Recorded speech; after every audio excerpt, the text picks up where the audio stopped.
There we go.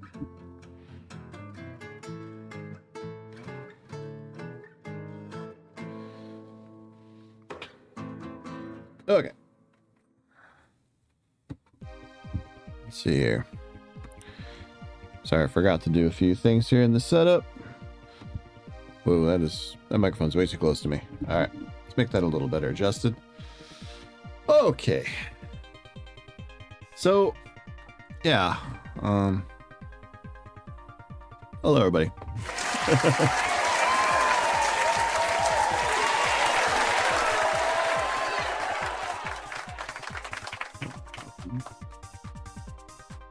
Okay.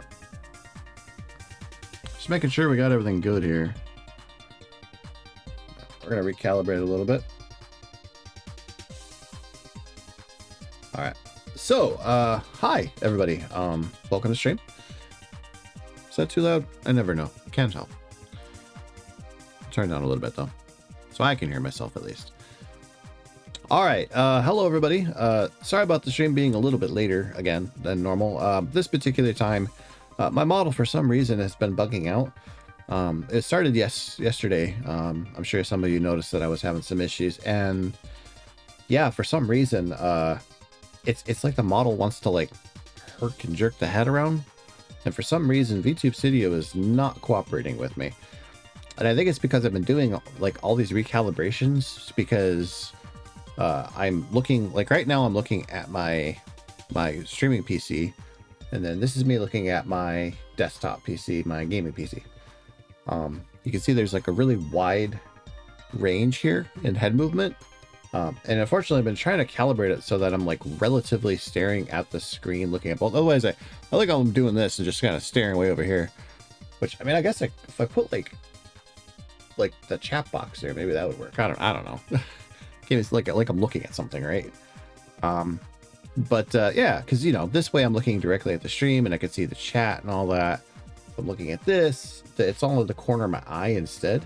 I don't know why I just made a hand motion, because you can't see my hands, but you know, that's just how it goes, I guess. But yeah, anyways, so that was why I was like, oh, I'm gonna stream, blah, blah, blah, we'll get it going, it'll be same time, same place, blah blah blah. And then yeah, no, it did not work out like that.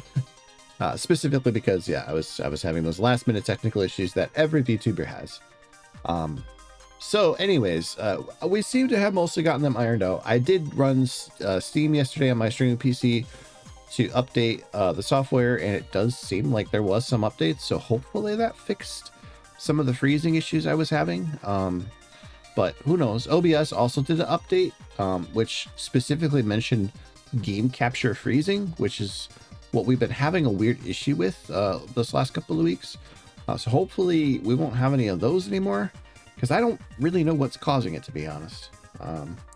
But yeah, I mean, who knows? Really nothing crazy in the gaming world right now. Just kind of doing the quick round of the news type of thing.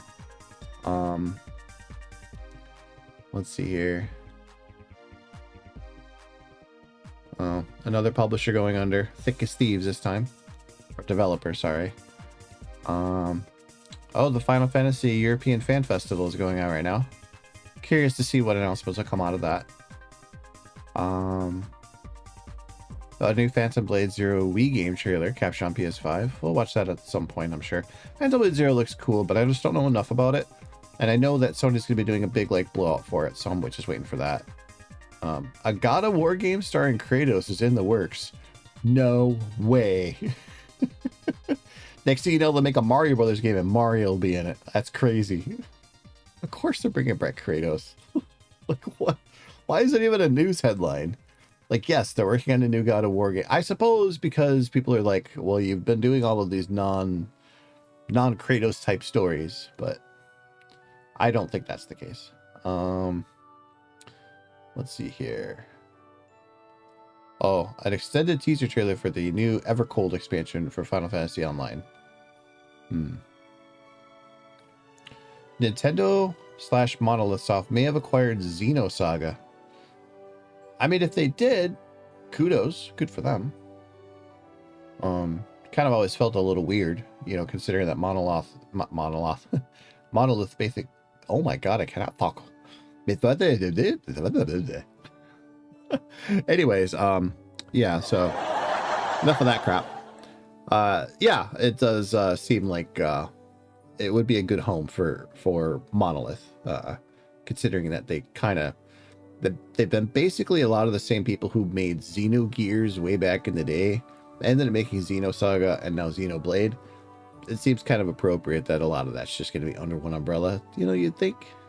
I know IP rights and licensing and all that, but come on, you know. Let's see here. Paralive sold over 1.1 million copies with a 6.5% refund rate and 39 million in revenue. I don't know if that's good or bad, but I do know that Sims games have been kind of really bad for a while. Like, I know The Sims has its like hardcore fans, but it does definitely feel like Sim Blank in general has just been like a dead thing.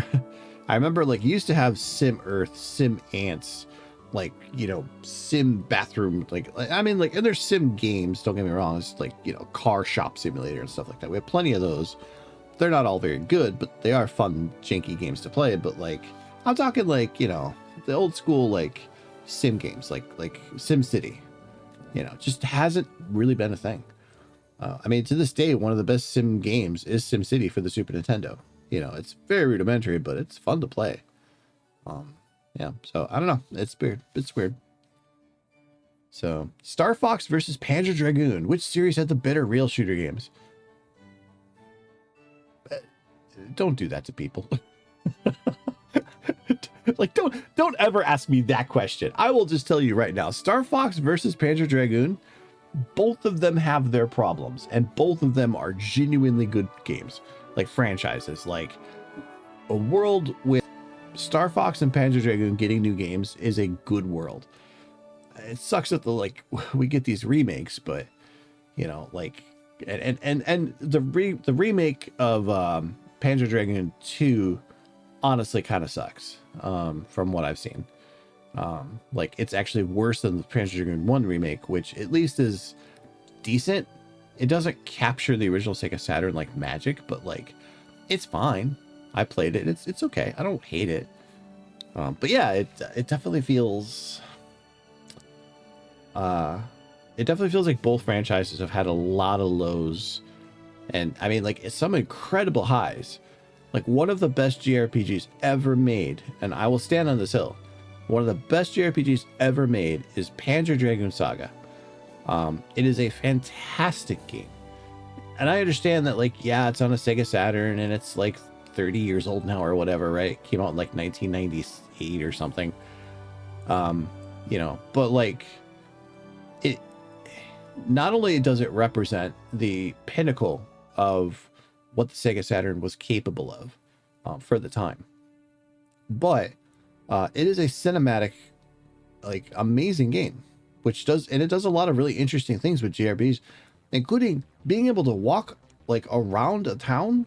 Like, you know, like a lot of JRPGs back then, the battles were in 3D. Most of the rest of the game was not. It was a CGI background that you walked around in or something like that. In Panzer Dragoon, everything is 3D. Like, yeah, there's some CGI cinematics, but like everything else is 3D. You wander the world in 3D.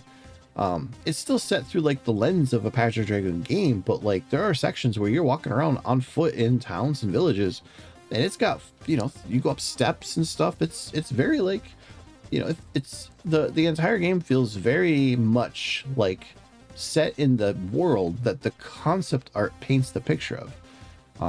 And the music is fantastic, of course. And yeah, you know, if Panzer Dragoon 1, 2, well, it's called Zwei, but Panzer Dragoon 1, 2, Saga, and Orta are all absolutely fantastic. After that, the franchise kind of just dies out, unfortunately. So, anyways, all I'm saying is I love them both. I love them both. Like, Mario 64, I had that. So everybody has these moments in their life where they look at a video game console, the new generation of gaming stuff, and they're like, wow, that is next gen, right? And for me, Yes, absolutely. The Mario 64 moment. Seeing Mario in 3D as a kid, like, was like my mind was blown. But truly my first next gen, like this is a next gen game moment, wasn't Mario 64. It was actually Panzer Dragoon. Like I came from a generation where like those types of games didn't look like that. They didn't sound like that. Like this like amazing orchestrated like intro. That first level of Panzer Dragoon made such an impression on me as a kid. You know, and I love Star Fox. Star Fox for the Super Nintendo, I actually like more than pretty much any other Star Fox game. You know, like Star Fox 64 is great, but like it doesn't capture that like bombastic space opera military like drumming feel that that the first Star Fox game has. And yeah, it's just, there's just something though about that like that moment of Panzer Dragoon where like the music kicks in and you're on the dragon and you're just coasting across the water, and it's, you know, you're going through these ruins, and then it's just like from there the game just gets better and better. You know, it is the same feeling I had when I first played Star Fox, where I was like, my Super Nintendo is doing this, holy cow. You know, and Panzer Dragoon was the same way. It was like my Sega Saturn, well, at the time. So, fun fact for kids, back in the day, old man guy here, when retail stores were like a big deal still, when they dominated the landscape, when you had your Kmart and your Sears and all that kind of stuff, one of the most common ways for companies to try and get the attention of you, the consumer, was to have these, for lack of a better way of saying it, they're like food trucks, except they're video game food trucks. Like Sega had the Sega Summer Tour, and what they did was they got a bunch of these like food truck style kiosks, you know, and they would have the screens and all that. Well, they were CRTs, but like they'd have all the screens set up with all the newest software. And in this case, like they did this, there was a Sega Saturn Summer Tour. And they went to local cities across the country. And you would go to like, say, like they'd be like, yeah, for like next Friday, you know, coming to your town, to your local Kmart for like 6 hours, you could play any of the new Sega Saturn games that are coming out on the new Sega Saturn and some Genesis stuff. You know, right? Like it was like, and I was like, whoa, holy shit, you know, like little of me is like, oh my gosh, I get to play a Sega Saturn, that thing I only saw in a gaming magazine. Oh my gosh. So yeah, I played Bug, and I played well, what else did I play? Sonic. I don't know if Sonic 3D Blast was out yet, but I remember playing Bug. I remember playing what's that? The Clockwork Knight. I remember that. Daytona, obviously, Virtua Fighter. And like all of that felt properly next gen. Like certainly no game console was making, you know, on the market at the time was making games look that good. You know, and like it felt very futuristic. But Panzer Dragoon was the game that was like, oh, this is next gen. This speaks to me. And then of course, you know, I saw Mario 64 and I was like, fuck Sega Saturn. I mean, that was a terrible console. Holy shit. What was I thinking? No, I'm just kidding. Yeah, for next gen for the PlayStation, the game that felt next gen for the PlayStation for me, it wasn't Ridge Racer, it wasn't Tekken. Like all those were amazing games, absolutely. But I felt like those were arcade games, and I've seen the arcade stuff a million times. The first game that made me feel like you couldn't do this on a lesser console. You could not like you could deliver Tekken, it just would be a little flatter, right? 2D, you know, type of thing. Like they were doing it with Virtua Fighter for the Sega Genesis. It wasn't a great game, but you know. But the first game for the PlayStation to me that felt like I was playing next gen was Resident Evil 1. When Resident Evil came out, I had never played a horror game. I knew like about like Splatterhouse and Castlevania and games that used horror as an inspiration, but I had never played a game that was just, here's a horror game. It's got zombies. They're trying to kill you in a mansion, a spooky mansion. It's a haunted mansion, you know, like, and you were the only person there and you have no resources, you know, that type of stuff. And yeah, you know, the fixed camera angles, the creepy music, the zombie moans, oh, you know, all that stuff. The bad voice acting, you know, you Jill, the master of unlocking. Thanks, Barry. I was almost a Jill sandwich, or you were almost a Jill sandwich, you know, whatever. All that stuff was just good classic times, but like the game felt properly next gen. CGI intro, you know, oh my gosh, I still remember though, like Chris Redfield, Jill Valentine, you know, Wesker, Albert Wesker, you know, it's like Resident Evil. And the uncensored version had, I think it was Wesker was smoking or something like that. Oh man, good times. But yeah, every one of those consoles had, and this is why they always call them like the console would launch with a killer app, like that type of thing. Like, you know, it was the reason why you bought a next gen console. It's something that like newer consoles have just said fuck it to. You know, but it used to be like there was at least one or two games relatively close to when a console launched that were supposed to be like, this is why you want next gen. This is why you want to get in on this now. You know, and so like every game console had like a launch library of usually 5 to 10 games max. It's usually a lot less actually. But yeah, it was one of those like one of those things where like the Super Nintendo had Pilot Wings, it had F-Zero showing off Mode 7, Mario World obviously because you have to have the Mario game. You know, Sega launched with like Altered Beast and a whole bunch of other like arcade games because it was trying to prove that it could be the arcade at home. Then eventually they changed the pack into Sonic, and that was all she wrote for that. You know, but like that type of thing. You know, PlayStation of course launched with Crash Bandicoot and a couple other games that were just like, you know, Tekken and Ridge Racer. This is why people were baffled that there was no Sonic game for the Sega Saturn. Like, no, I mean there was Sonic 3D Blast, but like a truly original Sonic game just wasn't there. But Knights was there. Knights was really good, but Knights wasn't Sonic. So, but anyways, I'm getting a little lost in nostalgia, but the point is that you know, Panzer Dragoon and Star Fox both felt very next gen in all of their, sorry, I'm hiccups here, in most of their iterations. So I feel like Star Fox has had the most attempts and has kind of fallen short a lot since, and I think that's why they keep trying to recreate Star Fox 64. You know, but like, yeah, I don't know. I will say, weirdly, if there is a game I could actually get hyped for in Star Fox that is a remake, Star Fox Adventures. I would like to either see a remake or a true sequel to Star Fox Adventures. I know people kind of love to meme on it, you know, Stairfax temperatures and shit.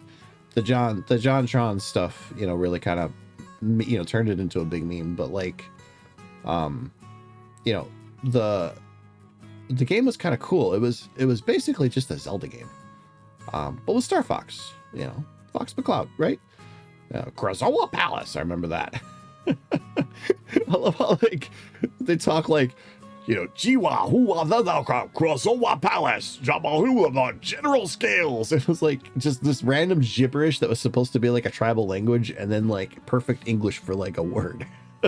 Because that was the only thing that matters. Like, okay, there's a Krazoa Palace and there's a general scales. Ignore everything else. But yeah, it you know, at the time, yeah, I could see why people were disappointed. I mean, it is just a run-of-the-mill Zelda game, you know, and people really wanted a Star Fox game. But, you know, it'd be kind of cool to see a new one of those, I think. But anyways, all right. Enough trip down memory lane. We came here to finish Luto. By God, we're going to finish Luto tonight. So, we're doing it. We're doing it. All right. First things first. We need to get this going here. Ba-ba-da-ba-ba. Ooh. All right. Let's see here.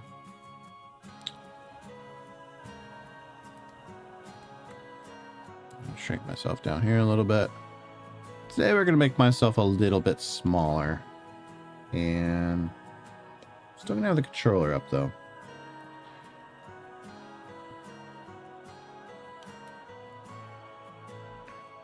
All right, we're gonna do that. Close this up. Always a process with this stuff, right? All right, we're gonna get the game going here.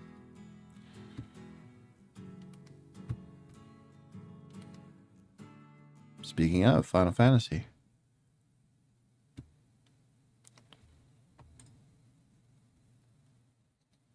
All right.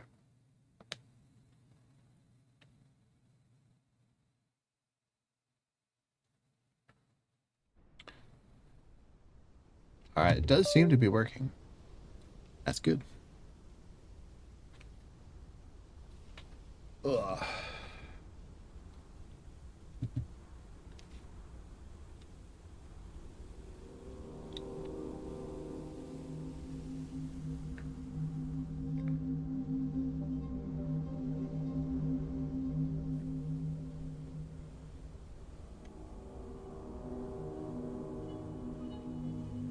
All right.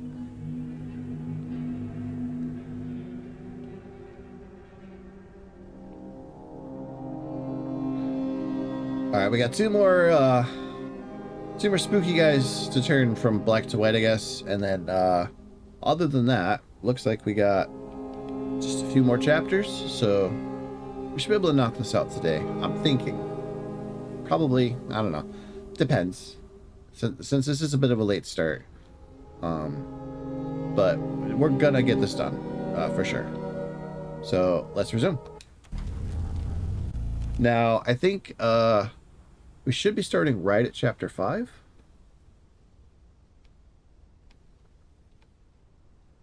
I don't know if I need to like go anywhere. Oh, here we go.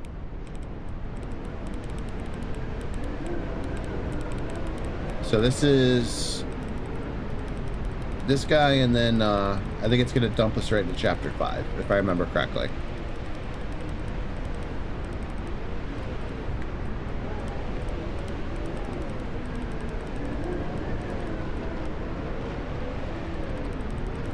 There we go.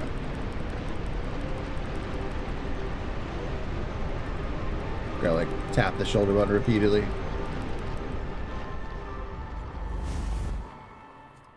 Alright, I saw a ghost. And then I stopped fighting this. Damn it. And my eyes all like got crap in it.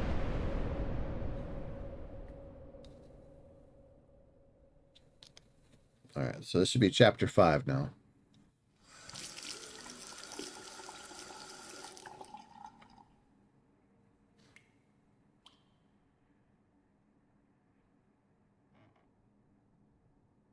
Oh, wait.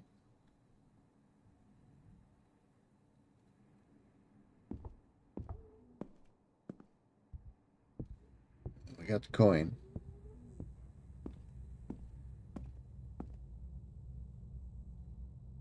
Right? Yeah.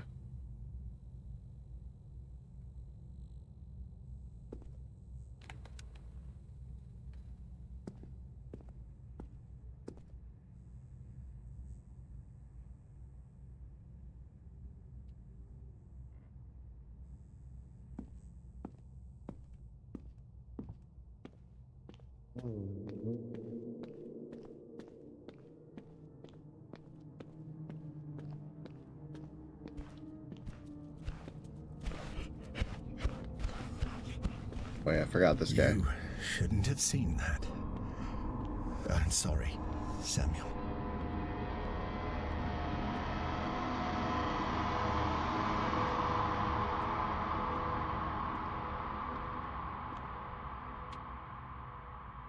Hey, Dark Nova. Appreciate that.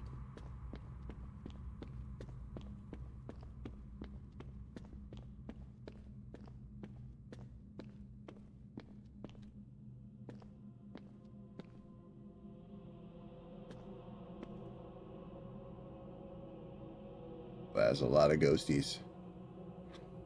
Kind of thick though, right? Well, he he's been like walking around kind of stalking me, but not really in a spooky way. He's just been like following me and just like appearing and being weird.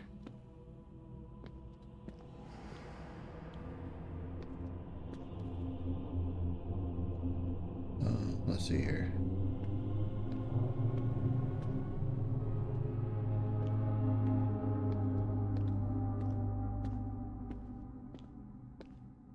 Think he's a little shy? Maybe.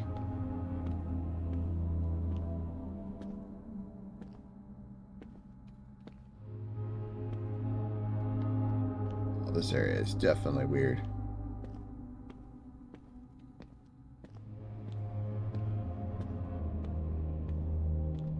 I know it's easy to get caught up in the excitement of solving a mystery, but you're going to have a hard time finding the truth when you don't even know what the lie is. Keep in mind that the truth has many faces, and you may not like the one that is waiting for you.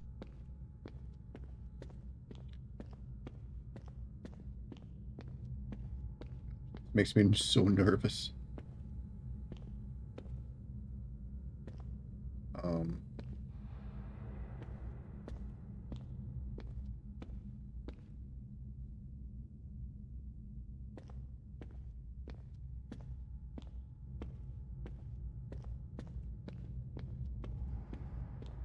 I'm gonna head more towards the light. I think that's kind of the way to go here. Aw.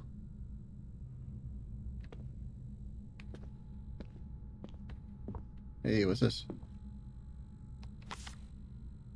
Amor, love.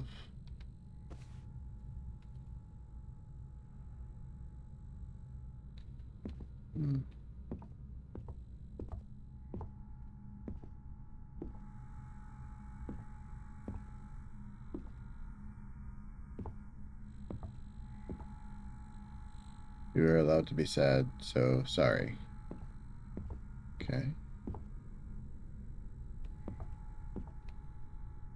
Holy cow. I hate watching you. But you know what, man? Feelings mutual.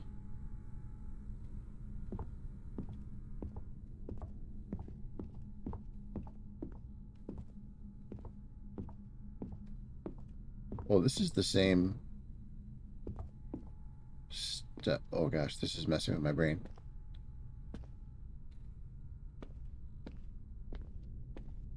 I just keep waiting for these guys. How can you distinguish between what is real and what isn't? Do you trust what you see? What you hear? What happens when everything starts to feel wrong? To seem fake? Like a trick, you know? It is night. Oh, fuck you. Sketchbook sheet.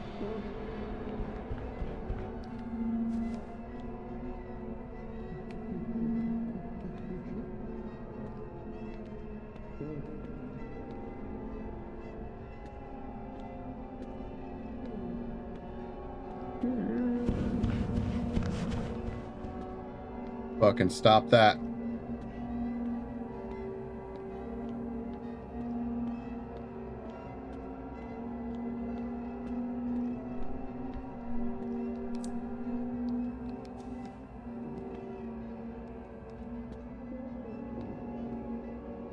There you go.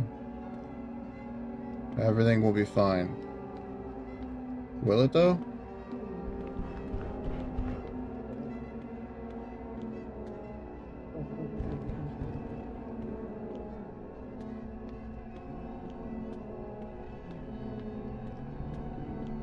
I saw that. Be careful. Sometimes it's better to embrace fiction than to face what's behind the curtain or under the sheets.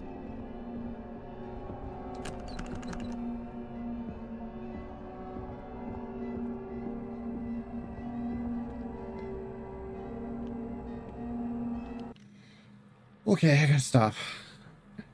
That music is getting to me. my gosh. That's... Who would have thought that, like, guys in bed sheets would be scary as a thing? Oh my gosh.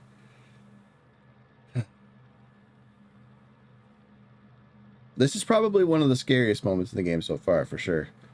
The narrator, the Stanley Parable style narrator, has been generally nice the whole game. And then, like, once it seemed like I was actually making, like, serious progress, he's kind of gotten a mean streak. And, yeah, I don't know. Oh,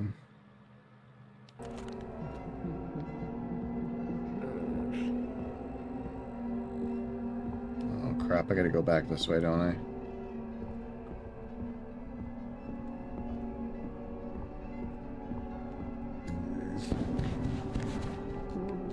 Fuck off.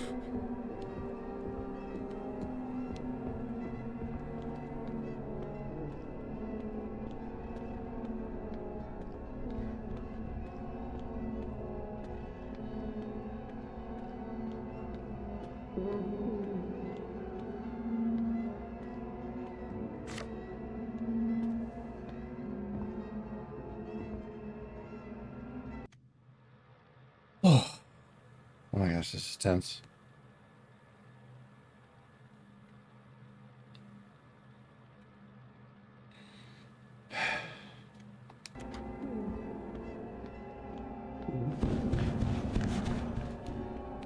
Fucking stop that, Jesus.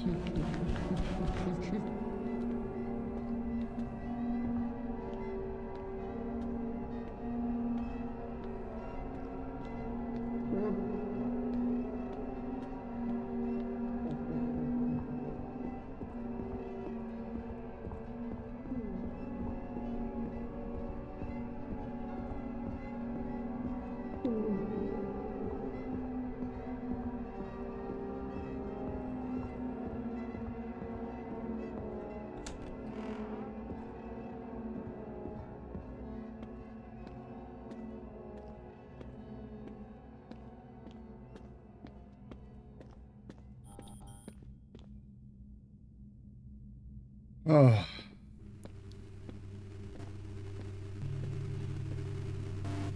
For some reason, the white door opens if you click it too many times in a row.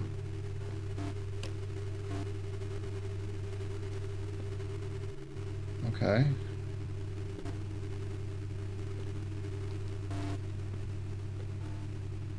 Trigger flickering.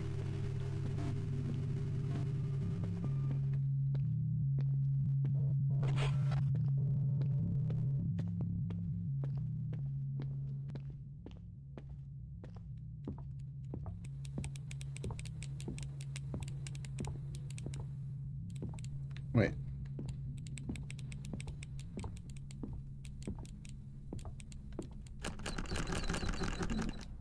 Oh, thank gosh. Madre Paro. Corazon. Okay. It's just another one of those where I have to, like, walk the character around.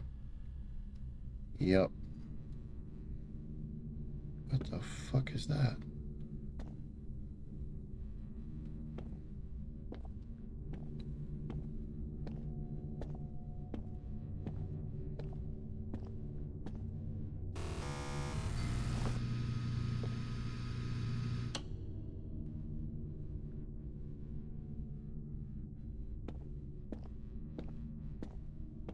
Oh.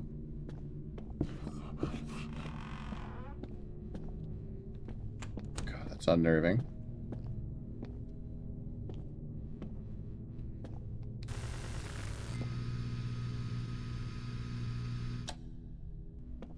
Nope, that wasn't it. Do I just go through all of them or get jump scared?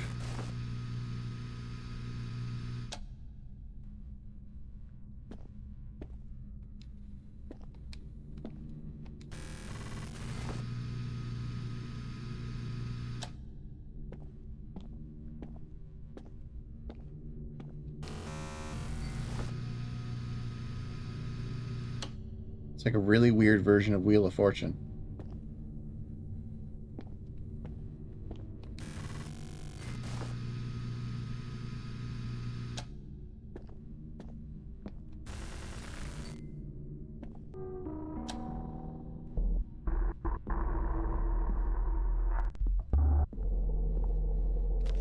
This. Ganar win.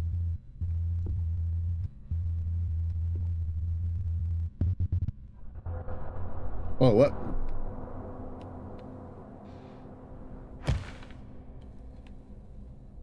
Oh. I guess that's how you retry. Okay. Madre, Padre, Pausa, Corazon.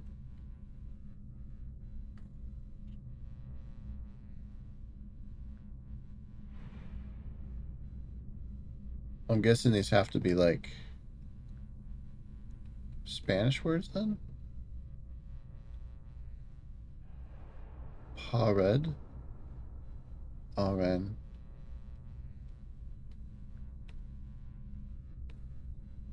Hmm.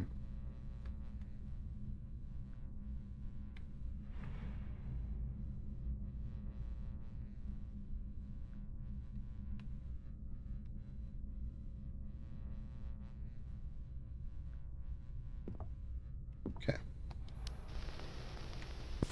Well, we got the O, so that was the freebie.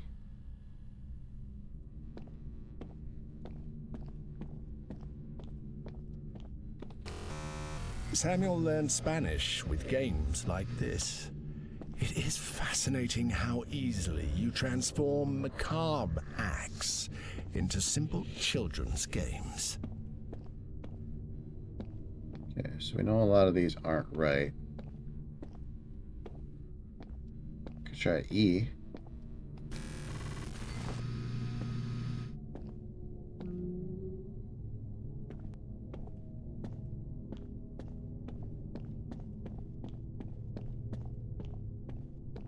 Oh, there's more up here. Q. Q's not really used a lot. I don't think Q's really used all in Spanish, is it?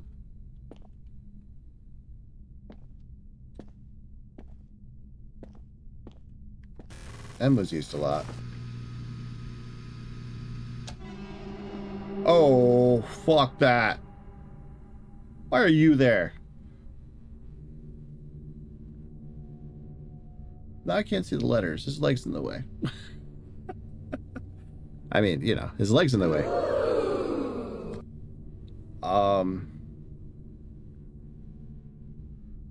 Ummer? R, maybe?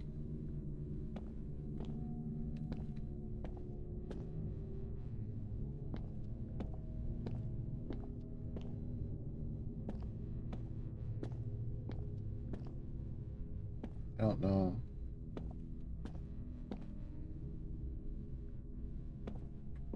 Hey, it's gay.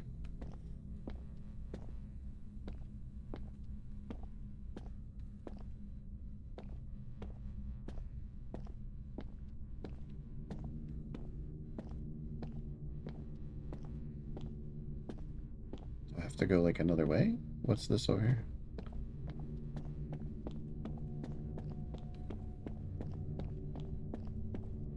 Is there even anything up here?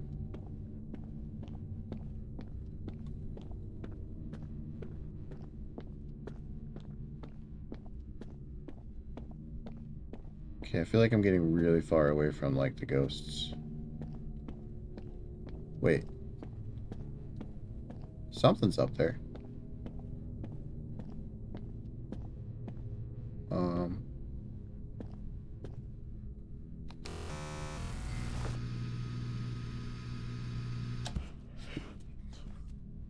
Oh. I can't do anything anyway. Okay, so now he's gone.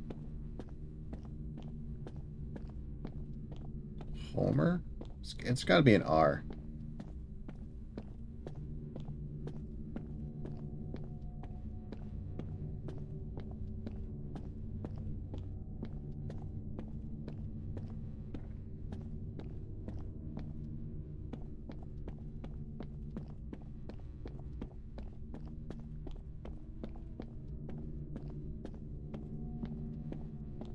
It was the U. But I can't go any further here. How do you get around all that?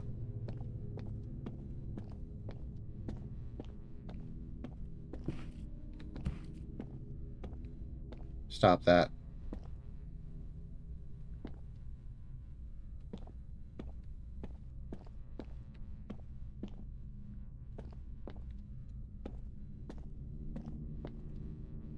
Can't. Man, it is so frustrating when you play games like this and you just cannot see anything. Like, where do I go? I don't know. How did I get over here? How do I get out of here, Don't know. Because I can't effing see where I came from.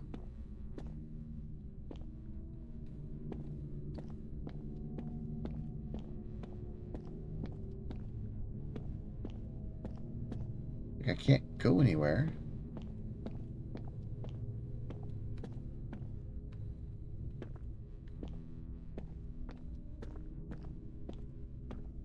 Was this all locked off?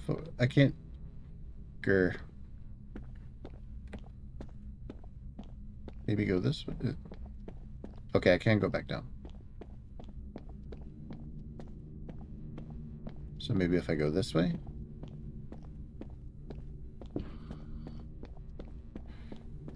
Oh gosh, that's messing with me. LMN. Okay.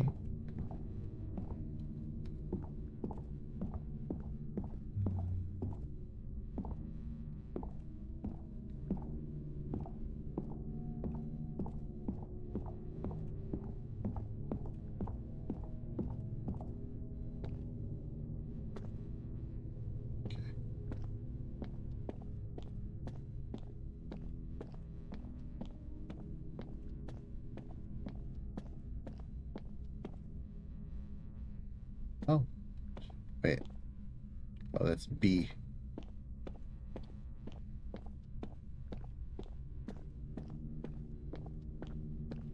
Hmm. Trying to find R, because R has to be around here somewhere. NVFS.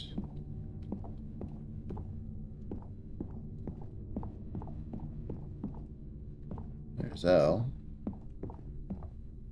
V. There's Q again. BAD. A, there's R.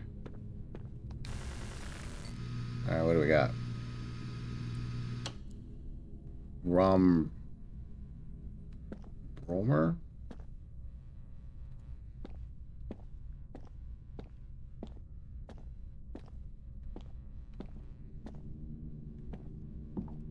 Okay, I can't go any further than that.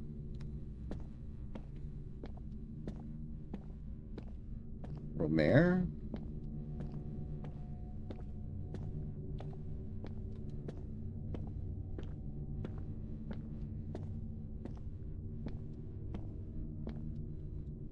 Romger? No. Romler?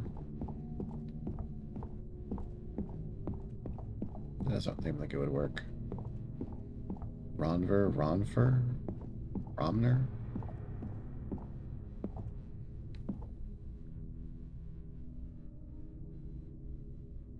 You know what? Stick a shot on this guy. Ooh! I got lucky. Okay. So what does that do?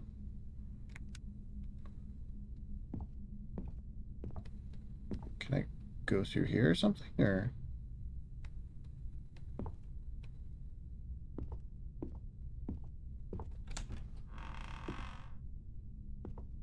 does it just mean I can leave? I don't understand. What did I do?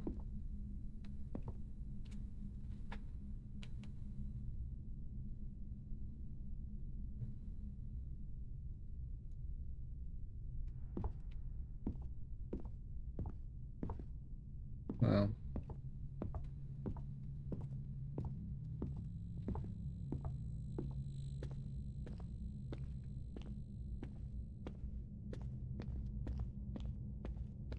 Damn, there's like gnats everywhere. I don't know how, but I started getting like a bunch of like gnats in my room. It's very annoying. Don't you miss when the world had logic? When the walls were familiar and the corridors led somewhere? But for some reason you decided that wasn't the truth. And look at it now. The world bends, stretches, breaks down. And yet, you keep walking. Think. Hey. Oh no. No, it's not this again. What's up, buddy? I'll just come in here for a sec. Holy shit. I think with the warmer weather, they've been finding their way into homes more and more. Yeah. It's yeah. I live further north. And you know, since the summers have been getting like warmer and so have the winters. So like a lot of the critters last up here a little bit longer than they used to. But like it hasn't been that bad this year so far. Um, I have seen more wasps on my property than usual, but I mean that happens like normal anyway. Like some years you don't see many, some years you see a ton. The gnats, I think the reason why I have gnats in my house this year is because I bought a plant from the store, and I think I think the soil had some like stuff in it, and I think that's why I've been getting some gnats. I mean, they're not that bad. Um, like I've had worse infestations of gnats for sure. They're just really annoying this year. I don't know why. Like they're like dive bombing me and stuff. It's for All right, well, this means we can't go that way, so we're going to go this way.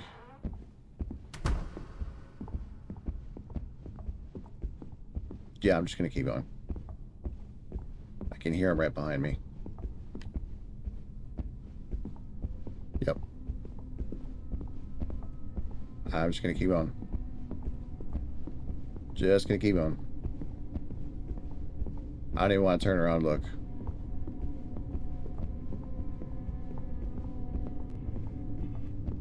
Start chase.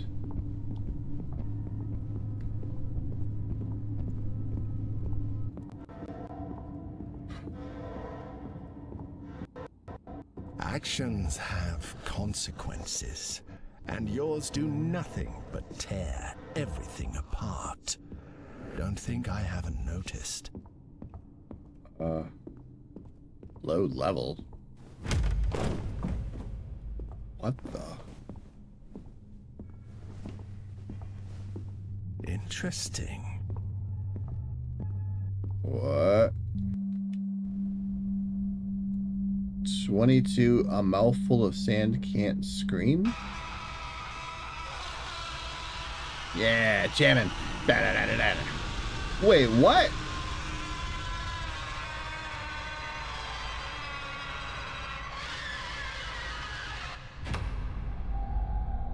We went from chapter 5 to chapter 22?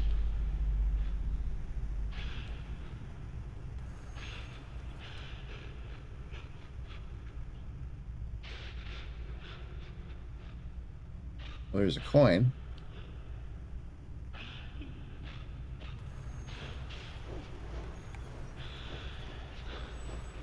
Alright, let's get that coin.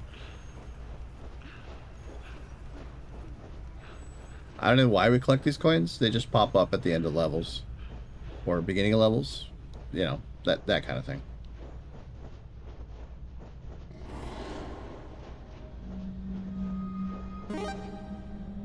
And turning around and running back.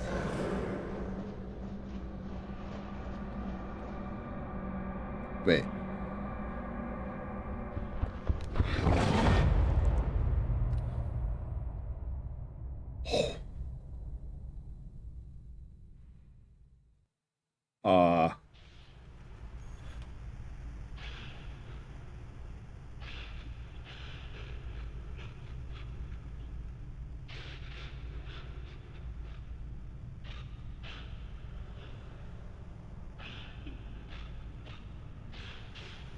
Okay. I think I'm supposed to...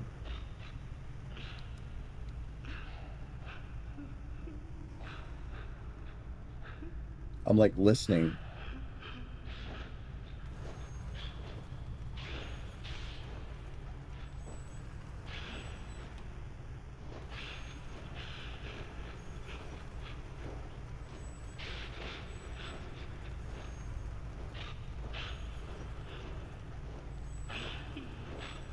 I think I'm heading the right way. Oh, there's a door or something here.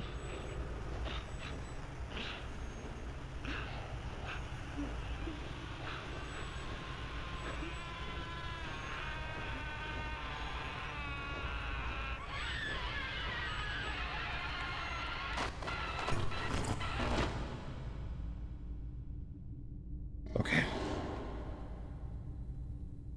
I have witnessed too many times how your world crumbles when you dig where you shouldn't.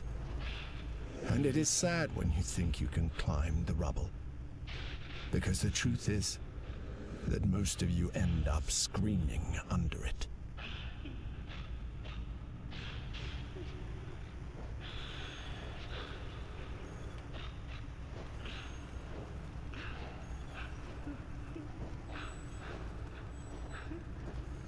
Yeah, I think I get the trick here. I was supposed to find the radios.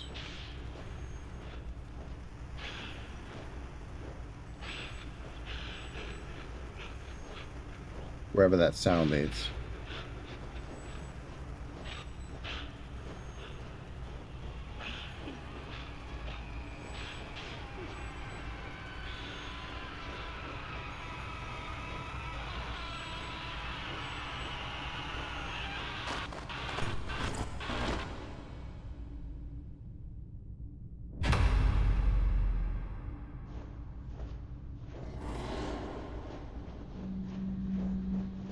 Run, run, run, run, run, run, run. Run, run, run.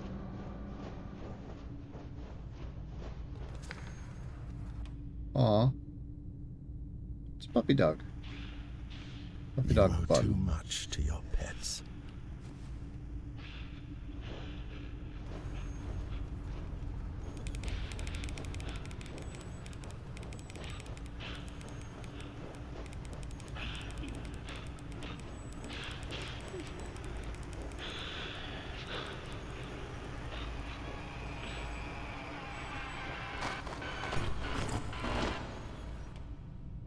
Okay. Hey! You, I know what your deal is. You're the third ghost. Come on! Get in there!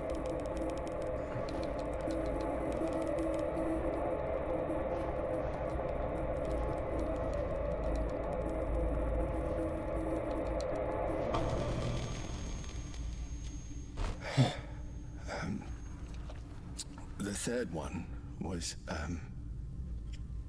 very painful. For years, Mr. Button and I were, inseparable. It's a relief We to have this done. adopted him after losing Isaac. And at first, I felt him as a replacement. It was horrible. But over time, he became much more than that. He filled the void I didn't know I had. He was basically everything to me. To the point that I needed him more than he needed me. Despite his tiny size, he always protected me. And that reminded me a lot of Isaac. God, I miss him so much.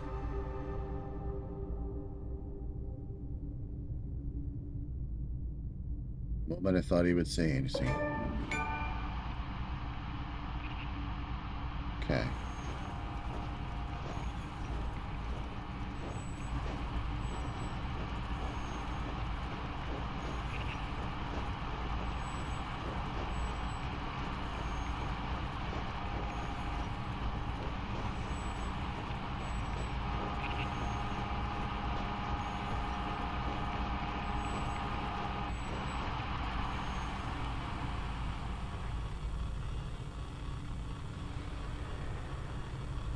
How do I...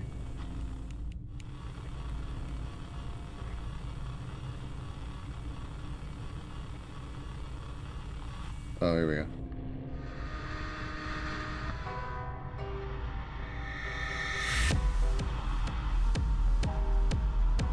Hell yeah. Got some bass going on.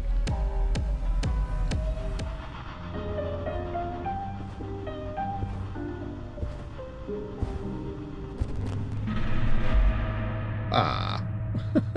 I was getting into that. Alright. Loading chapter 2.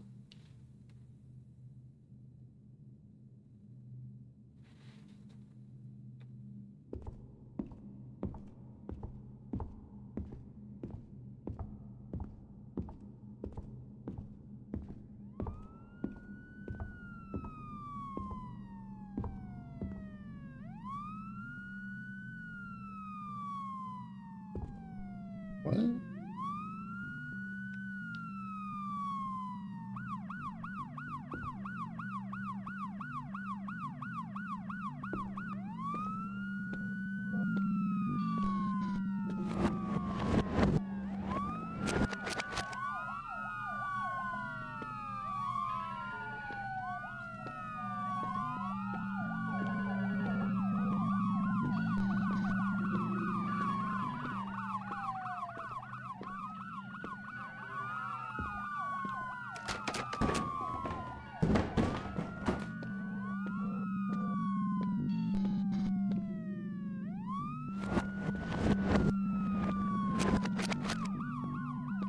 I don't...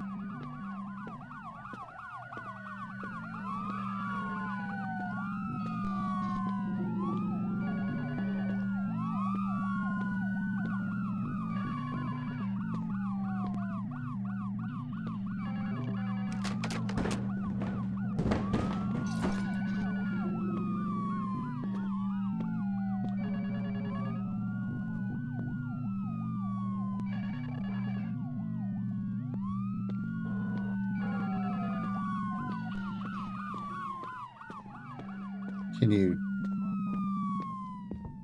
Okay, let's try this again.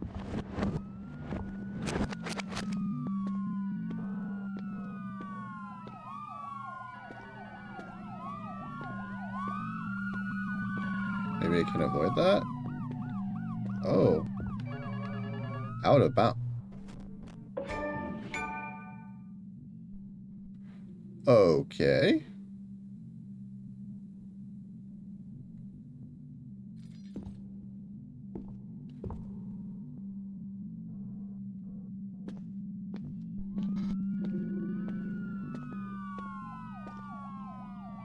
Where's the toy?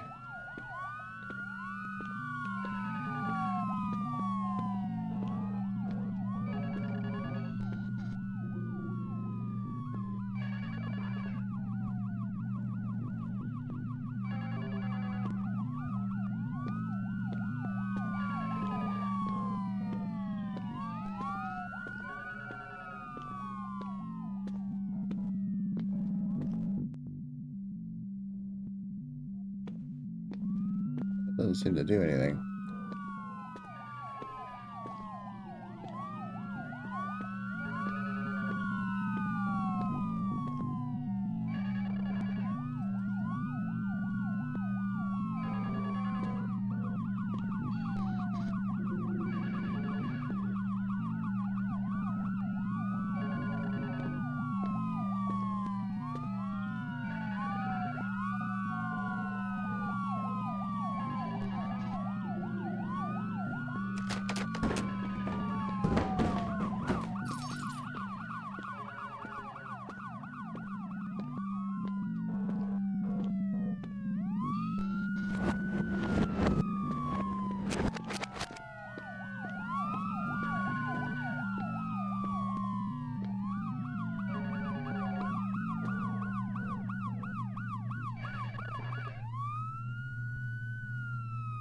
Oh, weird.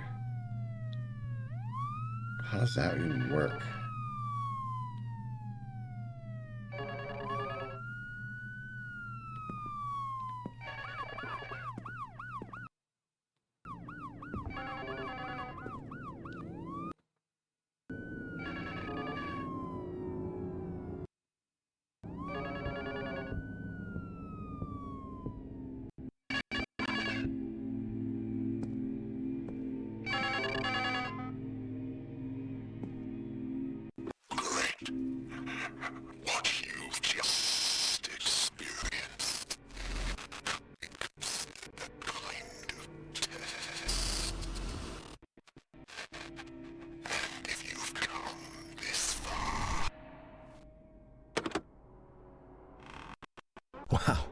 Even he's broken.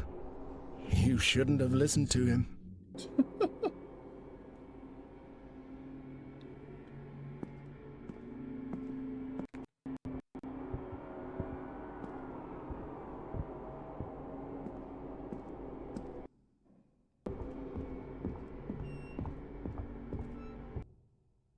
Why is this all so messed up? Ugh.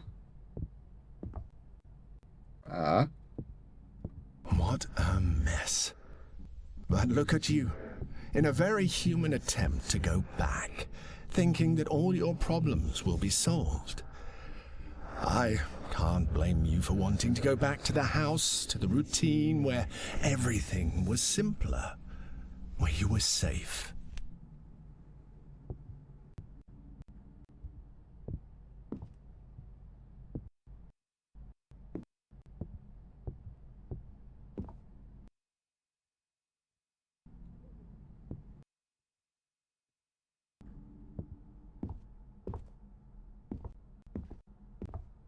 Oh, I can actually go through here now.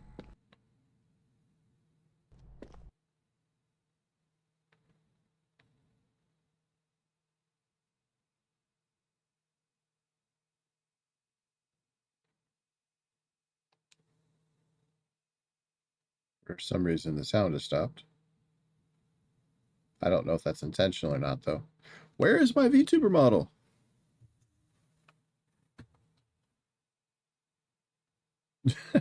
I turn around and it's gone. What? Why is VTube Studio just like randomly closing? Like,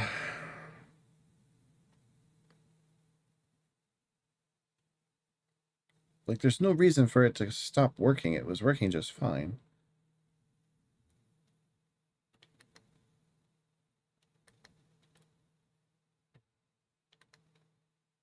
It's not the,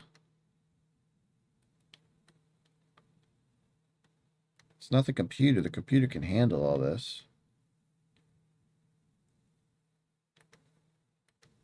There we go. Connected to...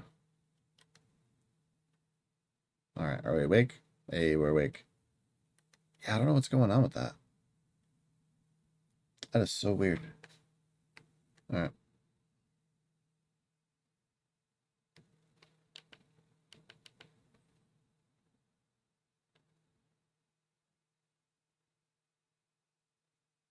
Yeah, I have zero sound, but I don't know if it's the game or not.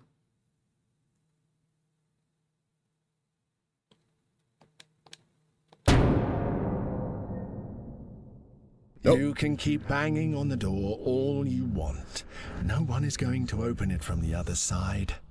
After all, you're here.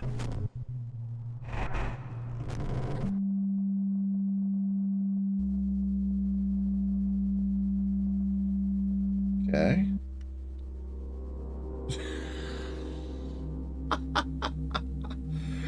What the heck, man?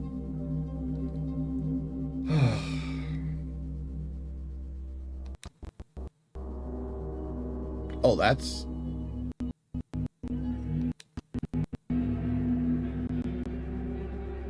All this odyssey to end up here again. It's not working, is it?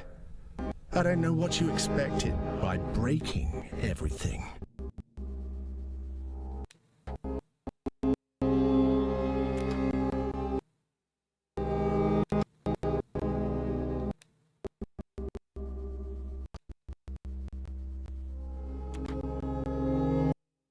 Oh. Dude's falling. Now you can only wait for another... What do you call it now? Deus Ex Machina, maybe? You know, the help you've been getting all along the way, I guess you've noticed.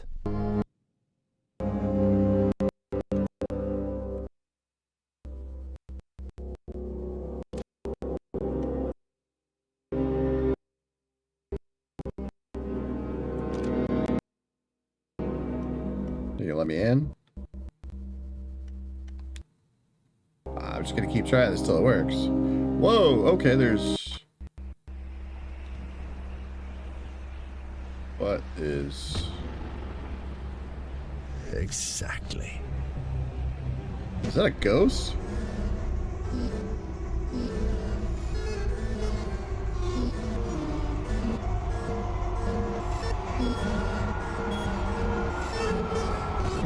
With a post-it note on its face.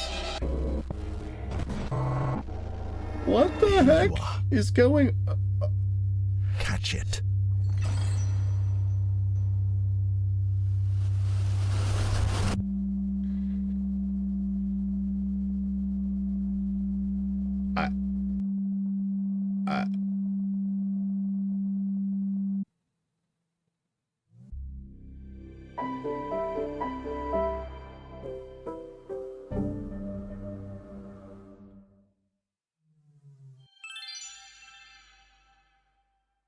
Why is this...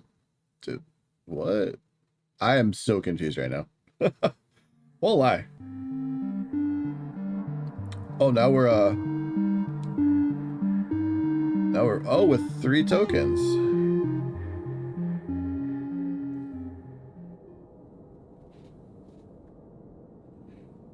Okay.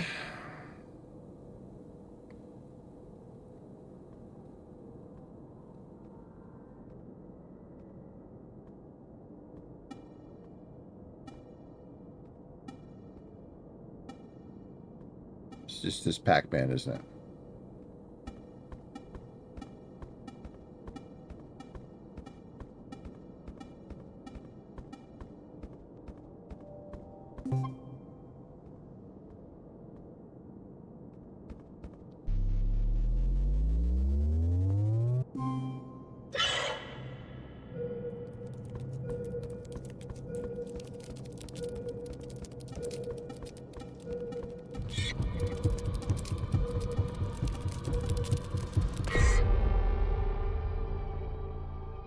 Come on.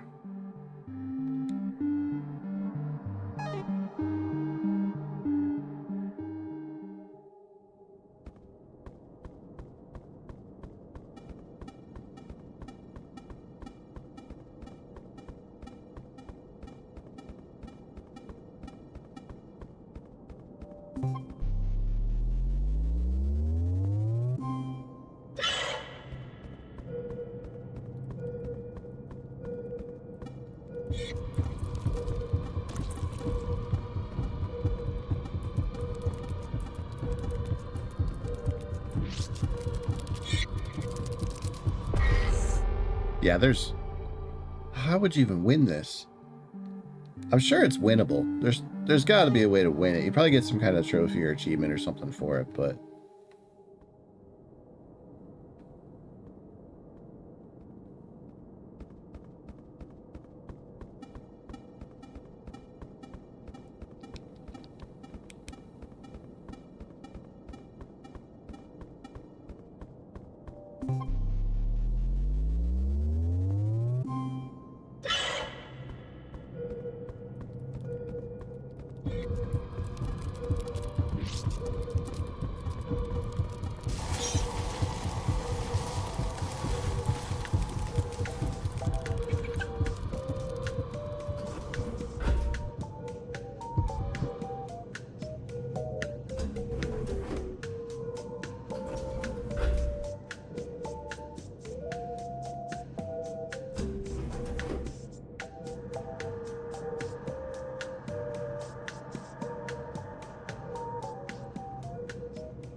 It was okay. They reminded me of a game, Dark, Dark Entropy or something like that, where it was like this, where it was like a Pac-Man game, but like you run around the maze yourself, and like there's these things in each one that like chase after you. Okay. Yeah. Now we're back in front of the mirror.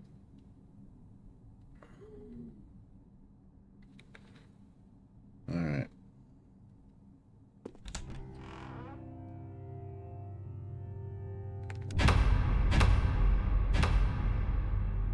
Lights, camera, action.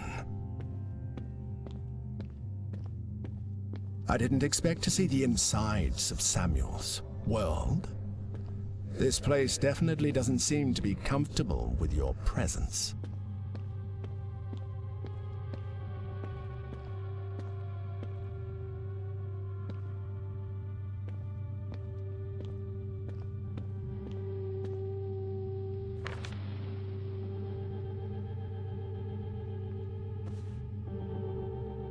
Oh.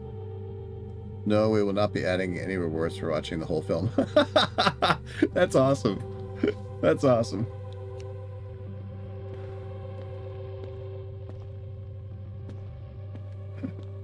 Oh, man. Trigger title. One more time.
Thought maybe if I went back through it or something, it would trigger something.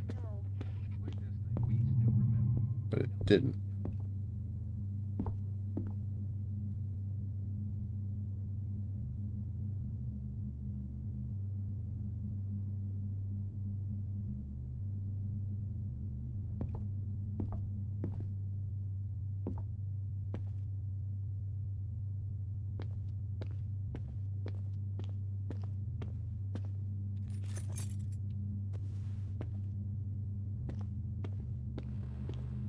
This is so weird.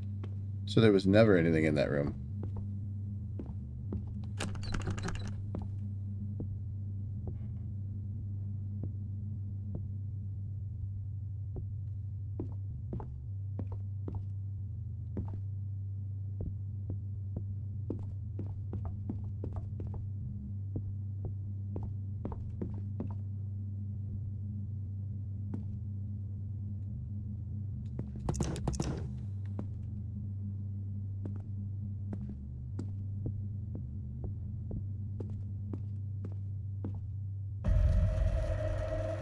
Monday.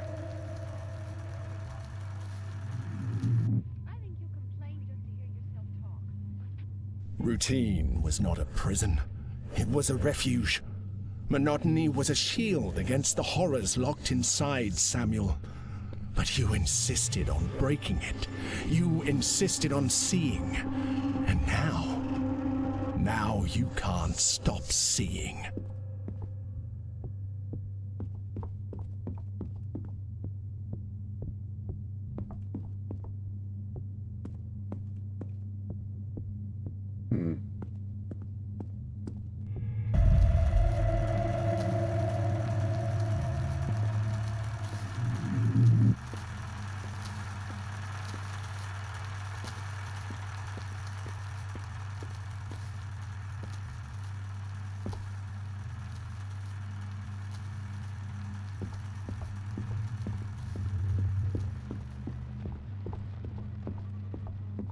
If you keep going towards the light like a bug, you may have the same fate.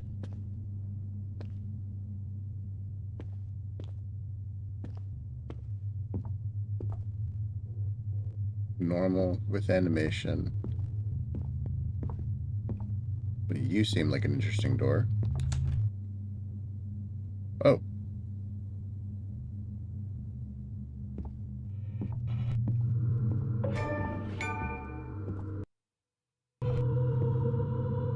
Oh, cool.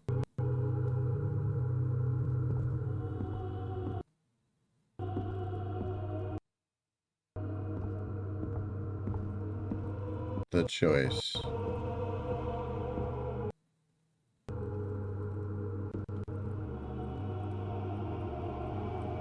Hmm.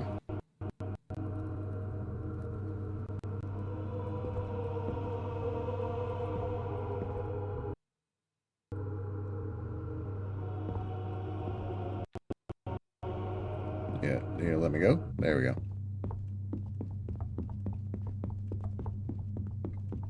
Only one way?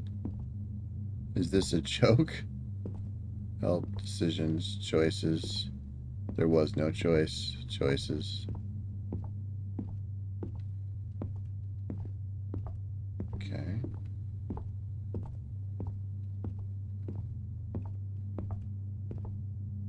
We're not going to recycle this. We said the demo was a standalone experience. Did I win? Is there an escape? There is something tragic about an unfinished scenario, as if the world had given up before it finished creating itself, or as if the protagonist had given up before even trying. Labyrinth. Labyrintho.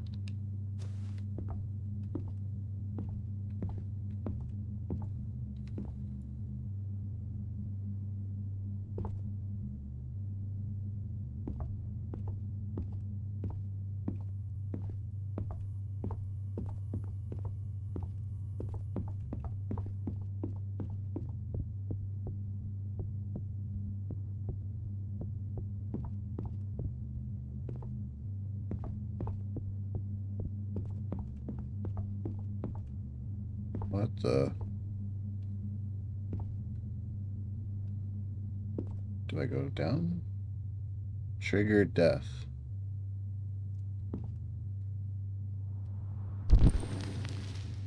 Well, I didn't die.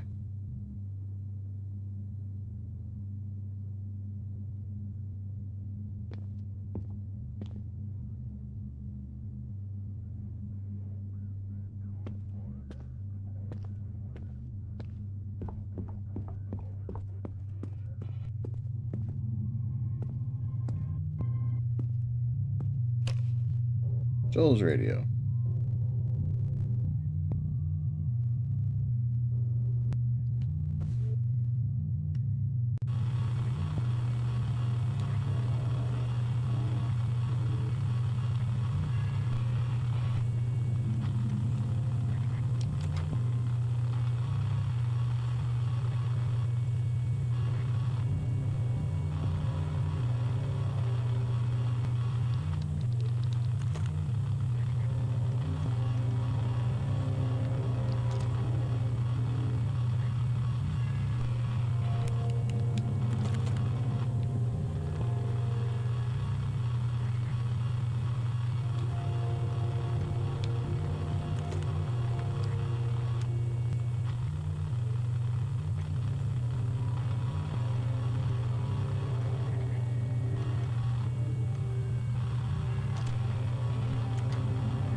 Oh.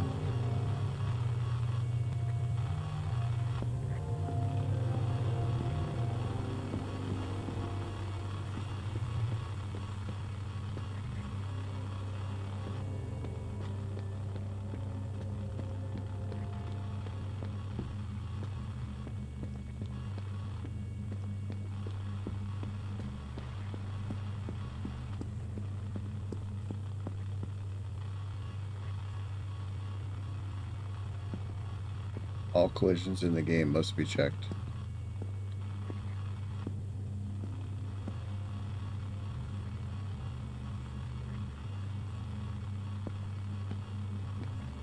Oh, that is trippy.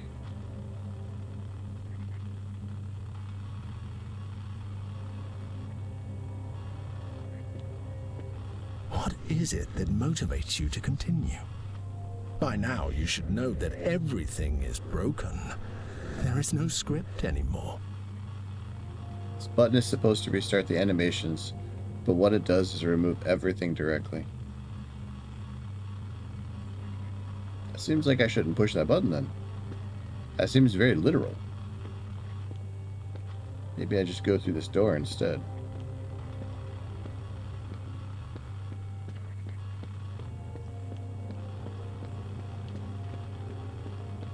Maybe? What the?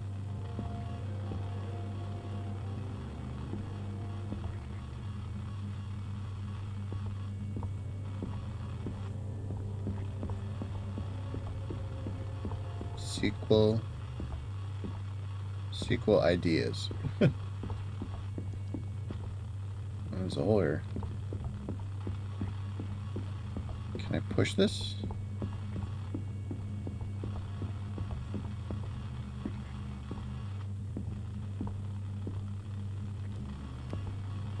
Ooh, I can.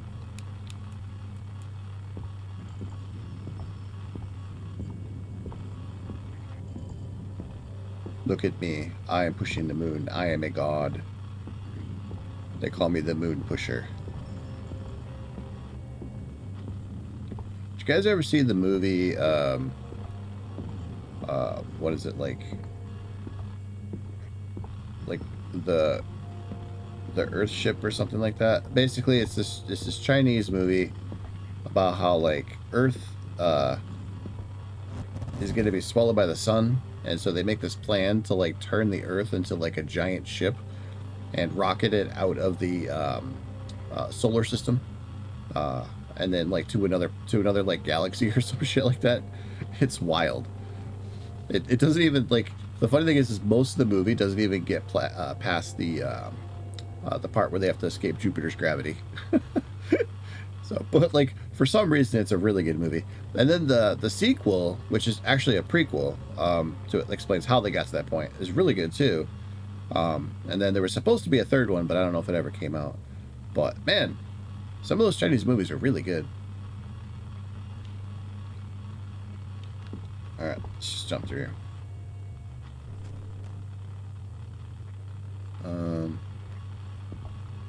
Okay. Wait, what?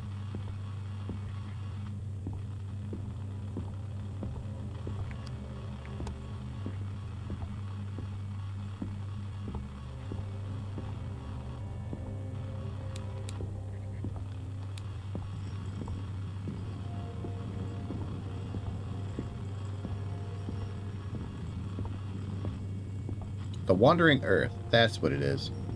I'm sitting here trying to, like, remember what it's called.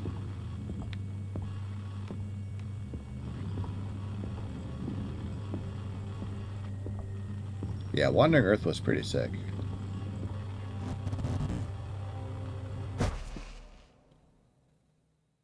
Hey, little dude.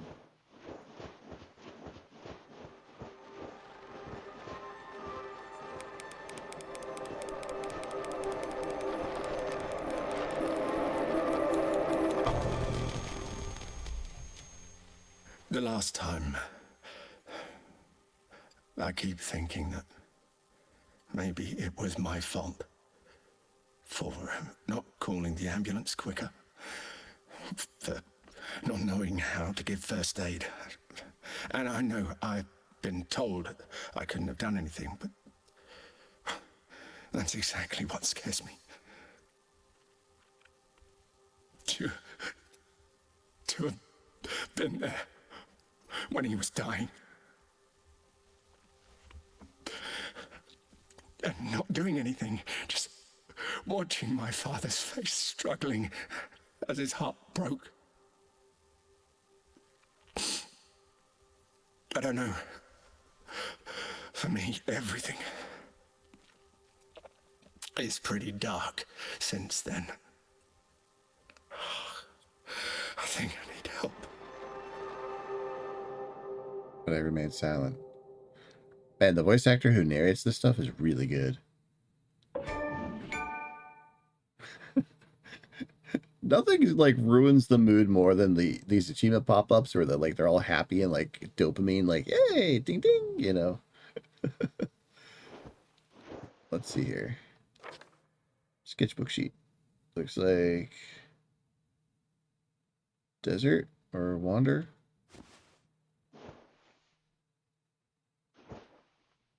Goodbye. I'm not sure there's a way out this time. Thanks to you.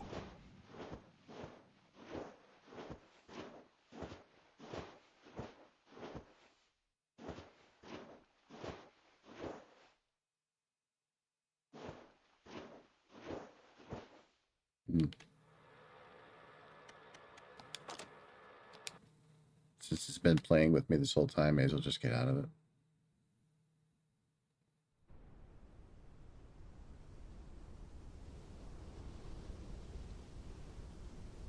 But if I have to repeat this section again, so help me. It actually hasn't been that bad.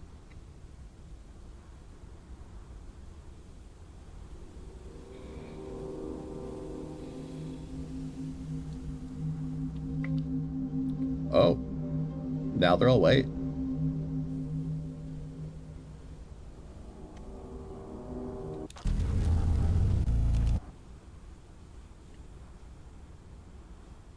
Okay.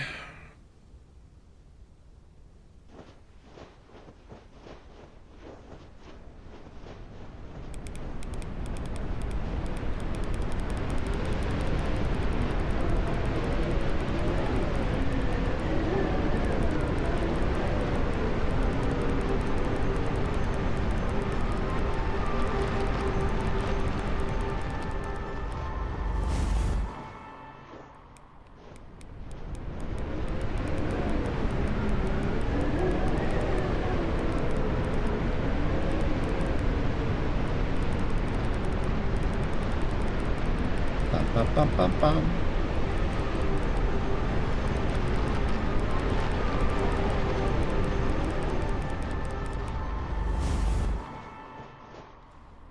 That's how it goes. His gaze was full of resentment.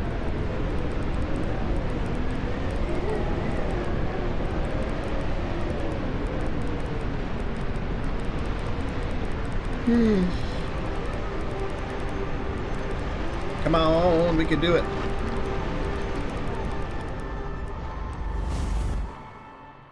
For a moment, I thought he would say something.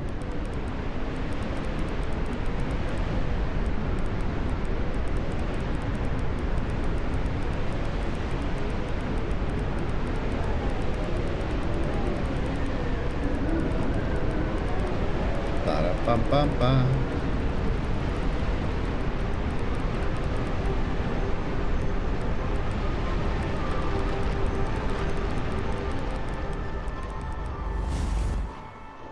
But I remain silent. Do I want to go down? Yes. Let's jump in the cardboard box. We'll be SpongeBob. Whee! See, and then I froze up again. Now what's the problem? In the end, Beat you Super got Kid your froze. way and managed to reach the other side. Was that really what you wanted? I don't get it, man.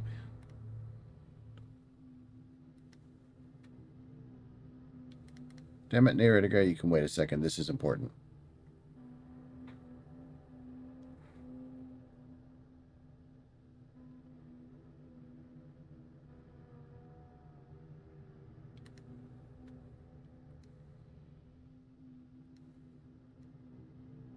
Yeah, no, I'm fine again.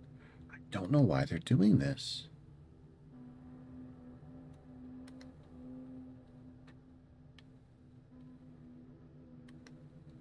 Alright, we'll just do this and see if that works. The other side, am I dead?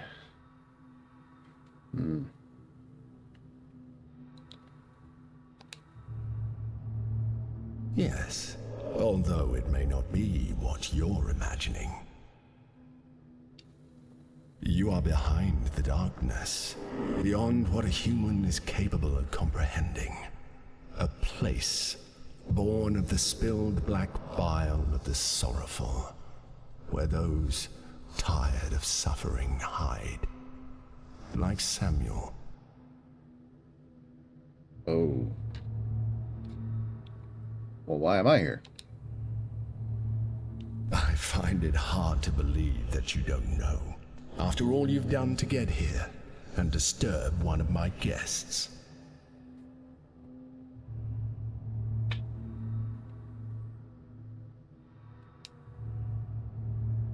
Of course. There are things in the dark that cannot be seen. And yet, they are there. And somehow, you saw someone. Precisely. Everything is broken because you saw what you shouldn't have. But don't worry. I'm not the one who gets angry. On the contrary, the truth is that I appreciate those who come here, no matter what.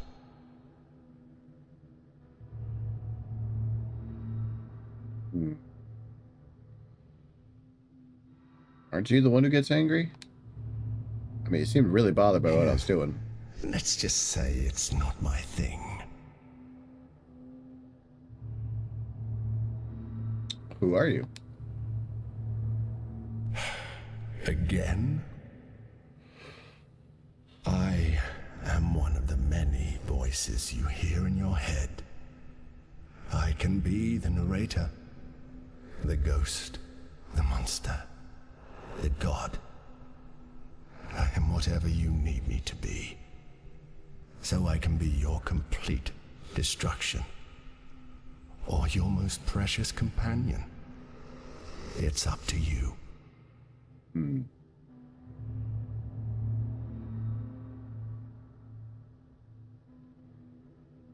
Are you real? Are you evil? Are you real? Are you? No, I'm not real. I am simply me. Just as you are you. Everyone in this world lives in contradiction. Even those you call gods. Samuel's life is a great example of this, full of half-truths and half-lies. What if I told you that the one who has helped you and the one who has hindered you are the same person? Does that make sense? Or is it paradoxical? The truth is that the answer doesn't matter. They are both real.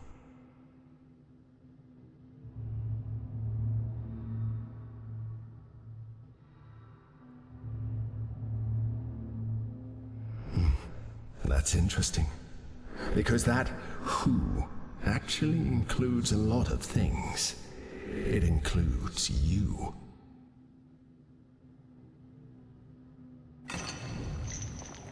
Oh, it's time. What do you mean it's time?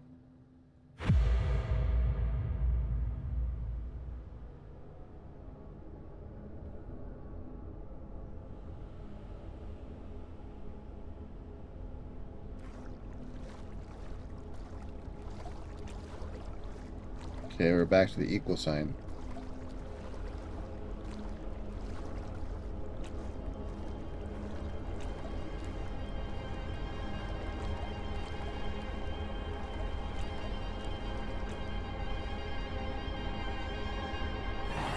He's here.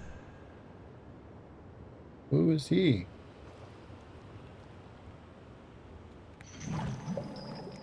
Oh. Finally, you are face to face.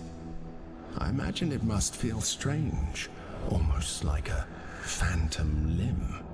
But I must confess, I've always loved this moment. You never know how it's going to end.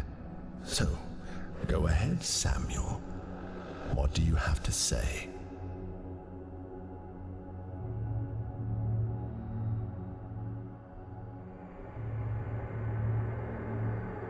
I'm afraid. Go on.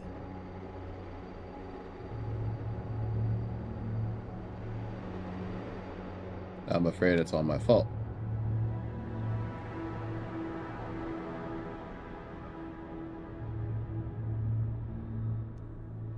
Is it really like this?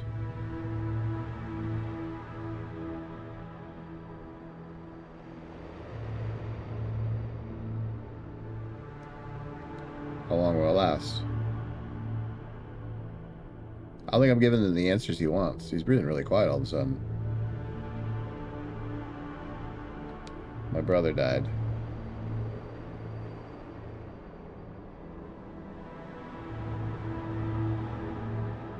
My dog died.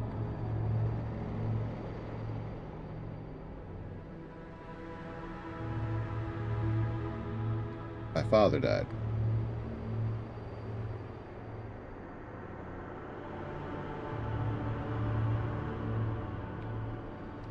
Why do I feel so guilty?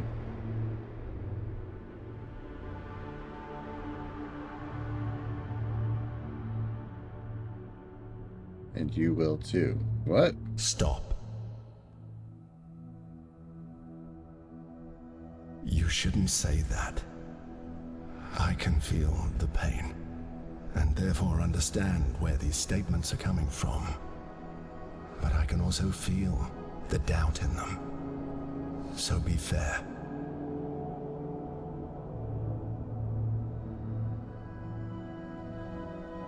Will you do it too?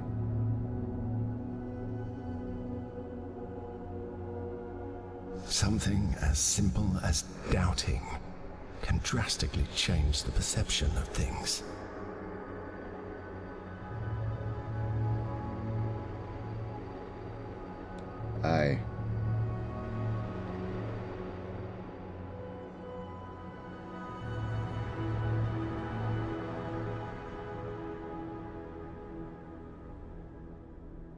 It's hard for me to say. I don't know if these dialogue choices actually mean anything, or... Say it.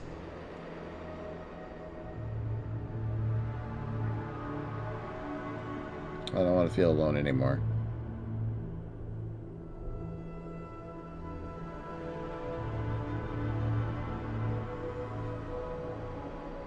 I don't want to be trapped anymore.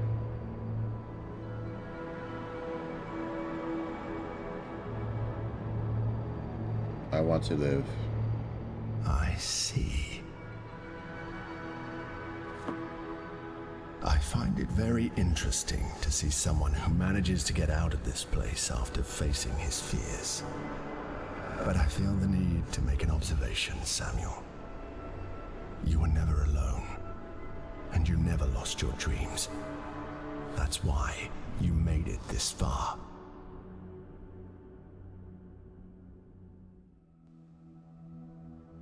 I have nothing to add, but you should take the opportunity to say something more before you leave this place.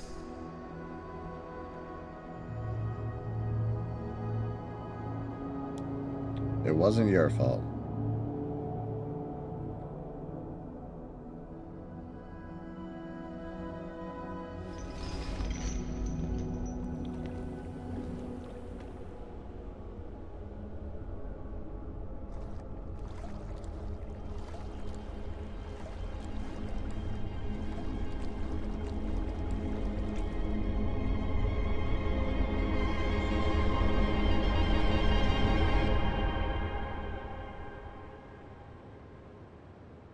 Oh, wow.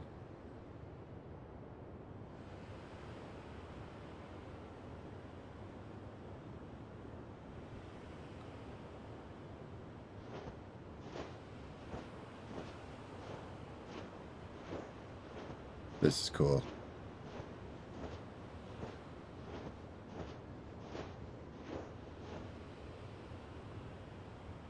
Just appreciate this moment. It's like a big cube thing.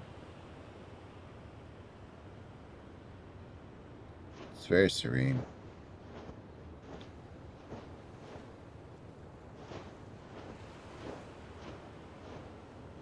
Take care, Samuel.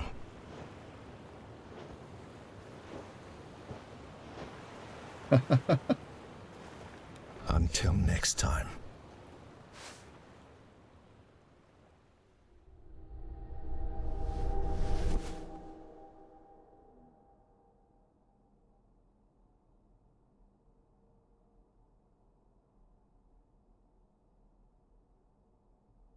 Oh. It's all cleaned.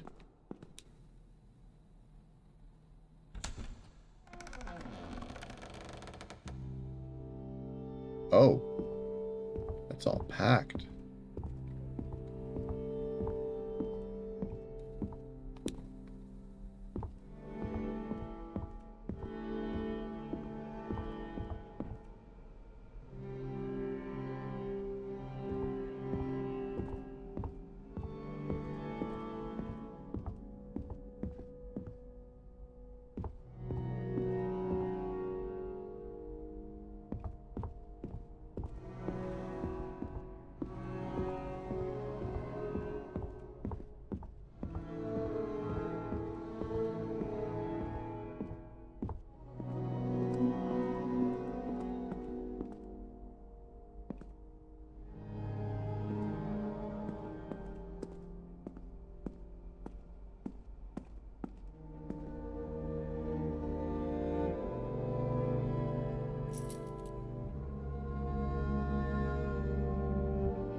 One last look at this place, guys.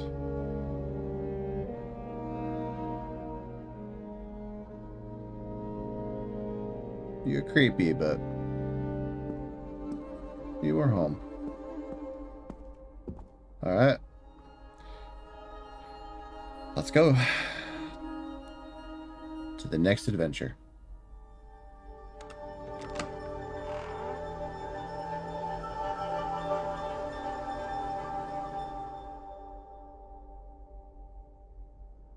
In memory of those we loved and who are no longer here.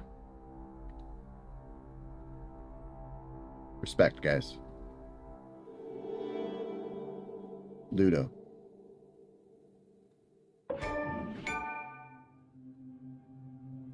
Alright, I think that deserves a round of applause.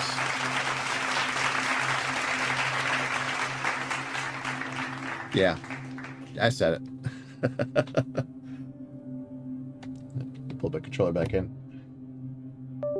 That was a genuinely good game. Like, I thought it would be scarier, and oh my gosh, there was definitely some moments of tension for sure. And you know, outside of a couple of jump scares, which I mean weren't really jump scares, but like, you know, if I was gonna fake it till I make it type of person, you know, like some content creators, I'd have been like, ah!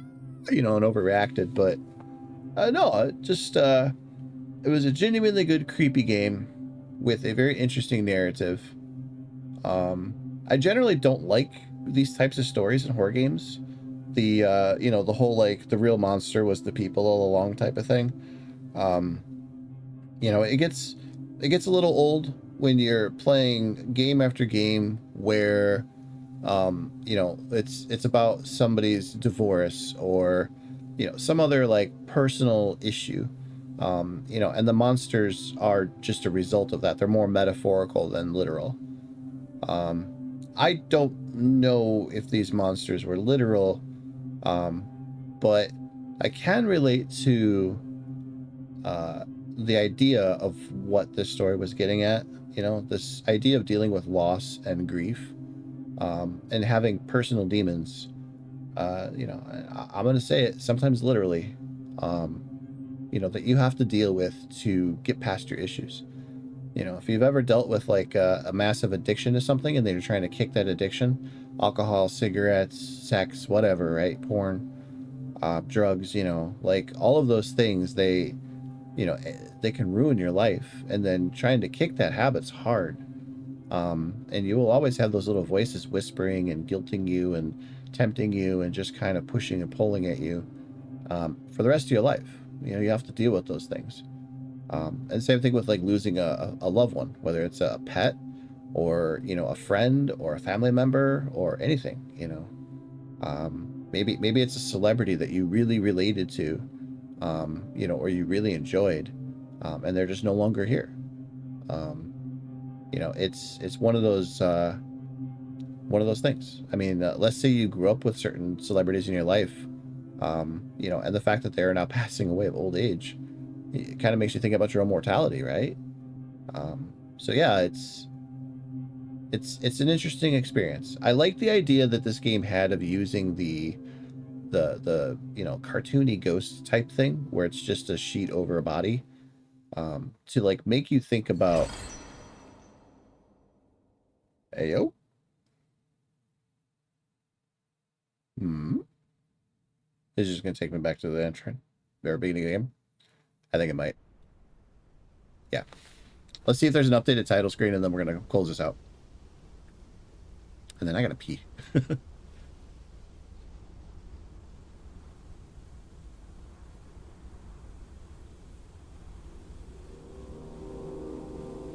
It might just be the same title screen. I'm not expecting anything different. Okay. So it's just probably the last part of the game. 30 out of 3? Wasn't that just the I think that was just the what do you call it? Spider Pac-Man game thing, which I have no interest in playing. Uh so we will confirm getting out of that. And then yeah. Yeah, we'll call that good. Bum bum bum bum bum bum bum bum. All right. Zip myself on up over here. Hit that OCR radio. Radio, play my favorite song. All right. So I gotta pee really bad, and I'll be back in just a moment. Give me a sec.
All right, I'm back.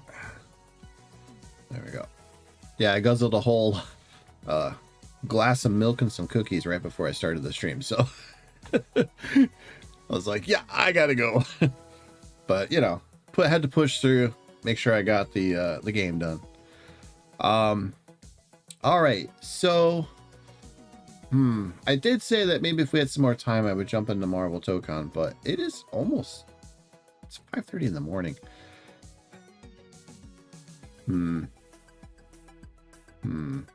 I'm debating here.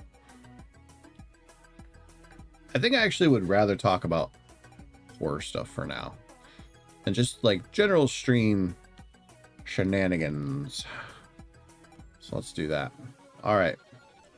So we'll do that. We'll be all smart and stuff.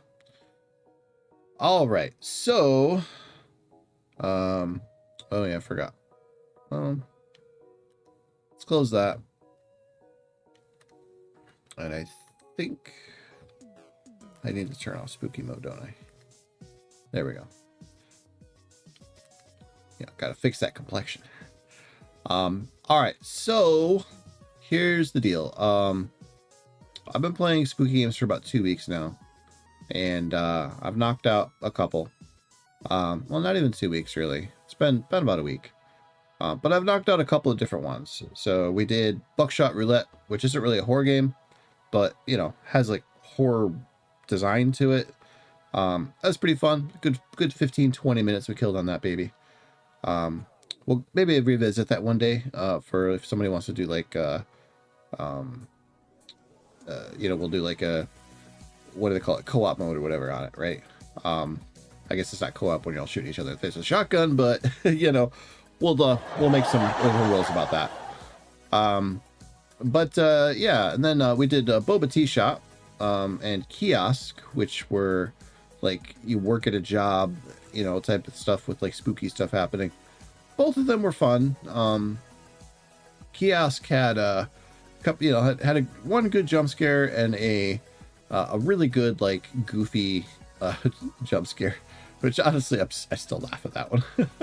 I made a great clip. Let's see, and then what else did we have? We had oh, the SCP containment files. That took a couple of streams to get knocked out, but I like that one. That was pretty fun. It kind of makes me want to play a Backrooms game or something along those lines. Some kind of liminal space game would be pretty sweet. So maybe we'll look into that. I know there's a plethora of them to choose from. But like, I think horror is something I will always love playing, but I don't really want it to like define me as a streamer or a content creator.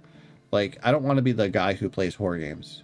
For one, many horror games are negative, not in the sense of like, you know, you piece of crap, I hate you, you know, like that kind of negativity. More just like they're emotionally draining.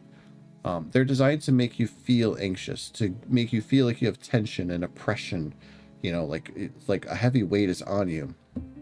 And they're designed to give you scares, you know, and stuff. And there's a lot of like fun dopamine hits you can get from that, but like that constant like push-pull of negativity that creates positivity through the emotional adrenaline rush of things, it gets to be much. And I want to balance that. Like, I want to play horror games. I like horror games, but I do think it's good to kind of like detoxify yourself. You know, like play something a bit more colorful, a bit more happy. You know, if you're gonna, you know, dive into the pits of hell, you know, the next game should be something that's a little happy and pretty, you know, like a little Bob Ross, you know, put a little happy bush on there, right? You know, a little happy tree, because like you need that. You need to have a little bit of like a light to balance out your darkness. And so, yeah, I was thinking maybe I would jump into Marvel Tokon, but like truly, I've already been streaming for 2 hours. It's already 5:30.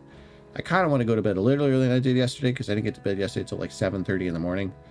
I need to start streaming earlier. That's kind of my big thing. But genuinely, when I get home, I'm just exhausted from work, and it's like I need to decompress for a few hours before I can even think of streaming, because streaming is also a taxing thing to do sometimes. And, you know, you just don't always have the mental headspace to be present for entertaining people. You know, and then to complicate that, my fucking teeth still hurt. So I think what I'm gonna do here is I'm gonna call the stream. This, you know, no more games tonight. We got Luto done. I'm happy we did that. It was a great experience. Kudos to the devs, truly. Devs, if you are ever watching this VOD and you actually get to this point, hit me up. I'd be interested in playing whatever you guys got coming next. It was pretty cool, and I would love to try another one of your games. But yeah, in terms of like my own personal future plans, so I think I'm gonna take next couple of days off. I'll resume streaming probably Monday or Tuesday, probably Monday, late Monday, probably like always. But yeah, I would like to dig into something a little bit longer.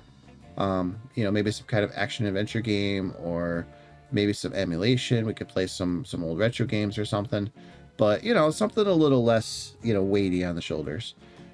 There's a couple of games I'm eyeing for this. I know for a fact that like this year I absolutely want to get into the Final Fantasy VII Remake and Rebirth games. You know, at least to kind of like, you know, get myself prepped for like the last game.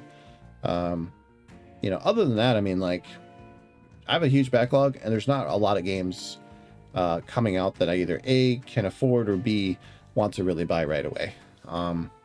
I feel bad because there's so many good games coming out, but like, even if you had devs throwing free keys at me, I just wouldn't have the time to play them all. You know, and there is a handful of them that like I would really like to play, but I just haven't really been able to like get time to play, like to catch up on them. Like that's why I wanted to play the Final Fantasy games. I skipped Final Fantasy VII Remake because I was one of those jaded, bitter like people who was like, oh gosh, they're remaking Final Fantasy VII, but it doesn't even look like it, and it's only gonna be like just Midgar. It's like, you know, just the city. And it was like, okay, yeah, I was that guy, you know. And then I saw people playing it, and I was a little more intrigued, but it is really just Midgar. Like they expanded a little bit, but like, you know, but like there's cool stuff in there, and there's some padding. And so I was like, maybe, I don't know. I don't really know where this is going. Fast forward a few years later, Final Fantasy VII Rebirth comes out, and it's totally different. It is still Final Fantasy VII, but like they have, you can definitely tell it's not really a remake per se. They are definitely like, you know, pushing like what they're wanting to do with it. And so, yeah, I was kind of like, okay. And now I'm seeing, you know, the last one, and I'm like, okay, you finally got me. You finally got me, guys. You son of a jerks. You know, I'm not, like, Final Fantasy VII was never my big jam. Like, not to the level of somebody like Maximilian did. I remember playing as a kid and, like, being in awe of it, and I gobbled it up. And it makes me miss the days of, like, insert disc 1 and insert disc 2. Because you would get to the end of, like, disc 1, it'd be, like, this big climax with a cool CGI movie cutscene thing. And then like insert disc 2 to continue the story, and you're like, oh my gosh, it was like reading a book, and you get to like chapter and you have to put in, you know, yeah, it was so cool. I kind of miss those days. Physical media is how you got that experience, and it's something that has just, they don't replicate that anymore. They just don't. I kind of wish they would. But anyways, but Final Fantasy VII, it was like a very cool experience, but it never like was my personal game type of thing. If I had to pick a Final Fantasy 7 or Final Fantasy from that time period, Final Fantasy 8, I think, was the one that resonated with me more. You know, not just the like the love story and all that kind of stuff. I mean, I was a teenager. It's not the most in-depth love story. You're the most beautiful looking guy here. You know. But like I just really enjoyed like the looks. I didn't really mind the whole like you know, draw system and all that. The stupid minigame thing sucked. The card game was kind of annoying, but I mean, yeah, whatever. Nowadays I think it would be really rough to go back to Final Fantasy VIII. I probably would have to like, I mean, I don't know. A part of me wants to replay those games the way they originally were on my PlayStation. because I have the ability to do that. But the other part of me is like, maybe I want the enhanced version where you can speed through all of the battles and stuff, you know, just say those were a little long, those summons, you know, those 3-minute long summons to kill a, you know, rat. But yeah, it just, it felt like, I would say 9 probably would have been a very close runner up. Weirdly enough, 7 just was like super awesome, but, you know, I never got attached to Cloud and all that. You know, I was like, Aerith died, I'm good, I'm checked out. You know, like when that happened, I was like, well, there's the character I cared about, and she's no longer here. Well, that sucks. You know, and that's, I guess, the other reason I'm more interested in this one now is because it's like Aerith actually kind of sticks around a lot longer. I actually don't know if she dies in the new one. I probably, to be honest, it's always been this one seems to be following Advent Children, which I love and I hate Advent Children. I really do. It is one of those things like Advent Children is, oh, wrong one. Advent Children is just like, why do you know, it's a product of its time for sure. Yeah, we're gonna switch this over to just chatting, and yeah, like Advent Children is kind of a product of its time. It's simultaneously like the best and the worst of like CGI movies from Japan at that era. You know, and if you're a Final Fantasy VII fan, there is like some goodness there, but honestly, it's incomprehensible garbage. Like, it's not quite Kingdom Hearts level of like what the fuck, but like when you, it's like when you're watching the CGI Resident Evil movies and like you're watching some just fucking bananas moments of like, you know, Chris riding a motorcycle up a wall, deflecting a missile with his dick, you know, like that type of shit. Like it's just, it's so cool, but also at the same time, it's only really cool when you're like 15.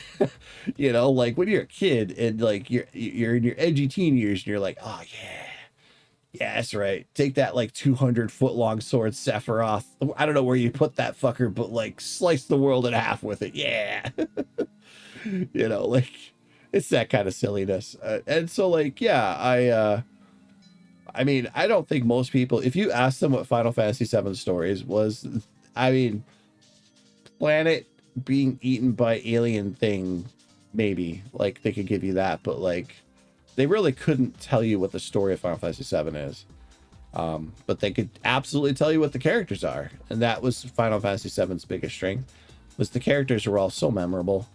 You know, the story was kind of, like, it's okay, but you will like always remember Sephiroth, you know, and of course the music really helps sell too. But like Tifa, Aerith, Barrett, you know, you had you know, Vixen, Wedge, you know, Jesse. Oh, poor Jesse. You know, but like, yeah, you had 8, I think it is, or 7, the cat, the red cat. You know, you had Kate Sith. You had just, you know, everything, just so much stuff. It's just, yeah. You know, none of the other Final Fantasies on the PlayStation 1 could ever compare to that. You know, like you have Squall and Renoa, but I couldn't. And this is me, a Final Fantasy 8 like fan. I cannot fucking tell you who the other characters were. Quistis, absolutely, yeah. Like I remember that like pseudo love triangle thing going on with a guy who had like the emotions of a wet paper bag. Whatever. You know, but like, but yeah, it just, Ultimecia, she was super cool, but like she didn't have the scene stealing that Sephiroth always had. You know, at the end of the day, like it is about your characters and how memorable they are, because that's what helps ground you into the world and makes it more, all just feel like more cohesive. If you do not have characters that are memorable, it just kind of falls apart. And, you know, especially if you don't compensate with other things. And yeah, it just, I think it just depends on which era that you kind of got caught up in. Some people, Final Fantasy 6 is like their big thing, or 3 in America here. You know, some people are all about Final Fantasy Mystic Quest, which God knows why. You know, the franchises were always just weird like that. You know? In America, you had Final Fantasy Legend, which is just Secret of Mana, but like it's not. It gets complicated. It gets complicated fast. All that to say, you know, that I'm not really quite sure when I'm going to be playing this, but I will definitely be finding some time this year to knock out Final Fantasy 7 and Final Fantasy Remake and Rebirth. But the problem is that like the first game I think is like a 25-hour adventure if you're not trying to be a completionist. The second game is like a 50-hour adventure if you're not trying to be a completionist, and it's like 80 if you are, and 120 or something if you really are. It's honestly like a ridiculously long. Both of them are long games. Hey, Nzeki, how's it going, man? So yeah, definitely gonna be playing them. I just don't know when I'll find time for them. So yeah, we'll definitely be getting some games going here. But oh, thanks, man, appreciate it.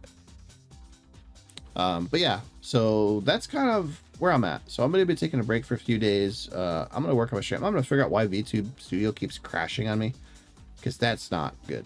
Thought it would be fixed, but nope, it was happening tonight too. So maybe I just have to reinstall them and get that fixed again. Oh, hope not. So yeah, I'm sorry, Nzeki. I'm actually gonna be done with the stream here. I was just kind of rattling off some last minute thoughts for the day. So I apologize for that. I know you just got here, but yeah. So yeah, I'm gonna be wrapping it up pretty much right now. Sorry. Catch you next time, man. I'll be on a bit earlier next time I stream, so hopefully I'll catch you then. So bye. All right, guys, I'm all out, and you guys have a wonderful day, morning, evening, wherever you are, and I will see you on the next one. Take care. Bye bye.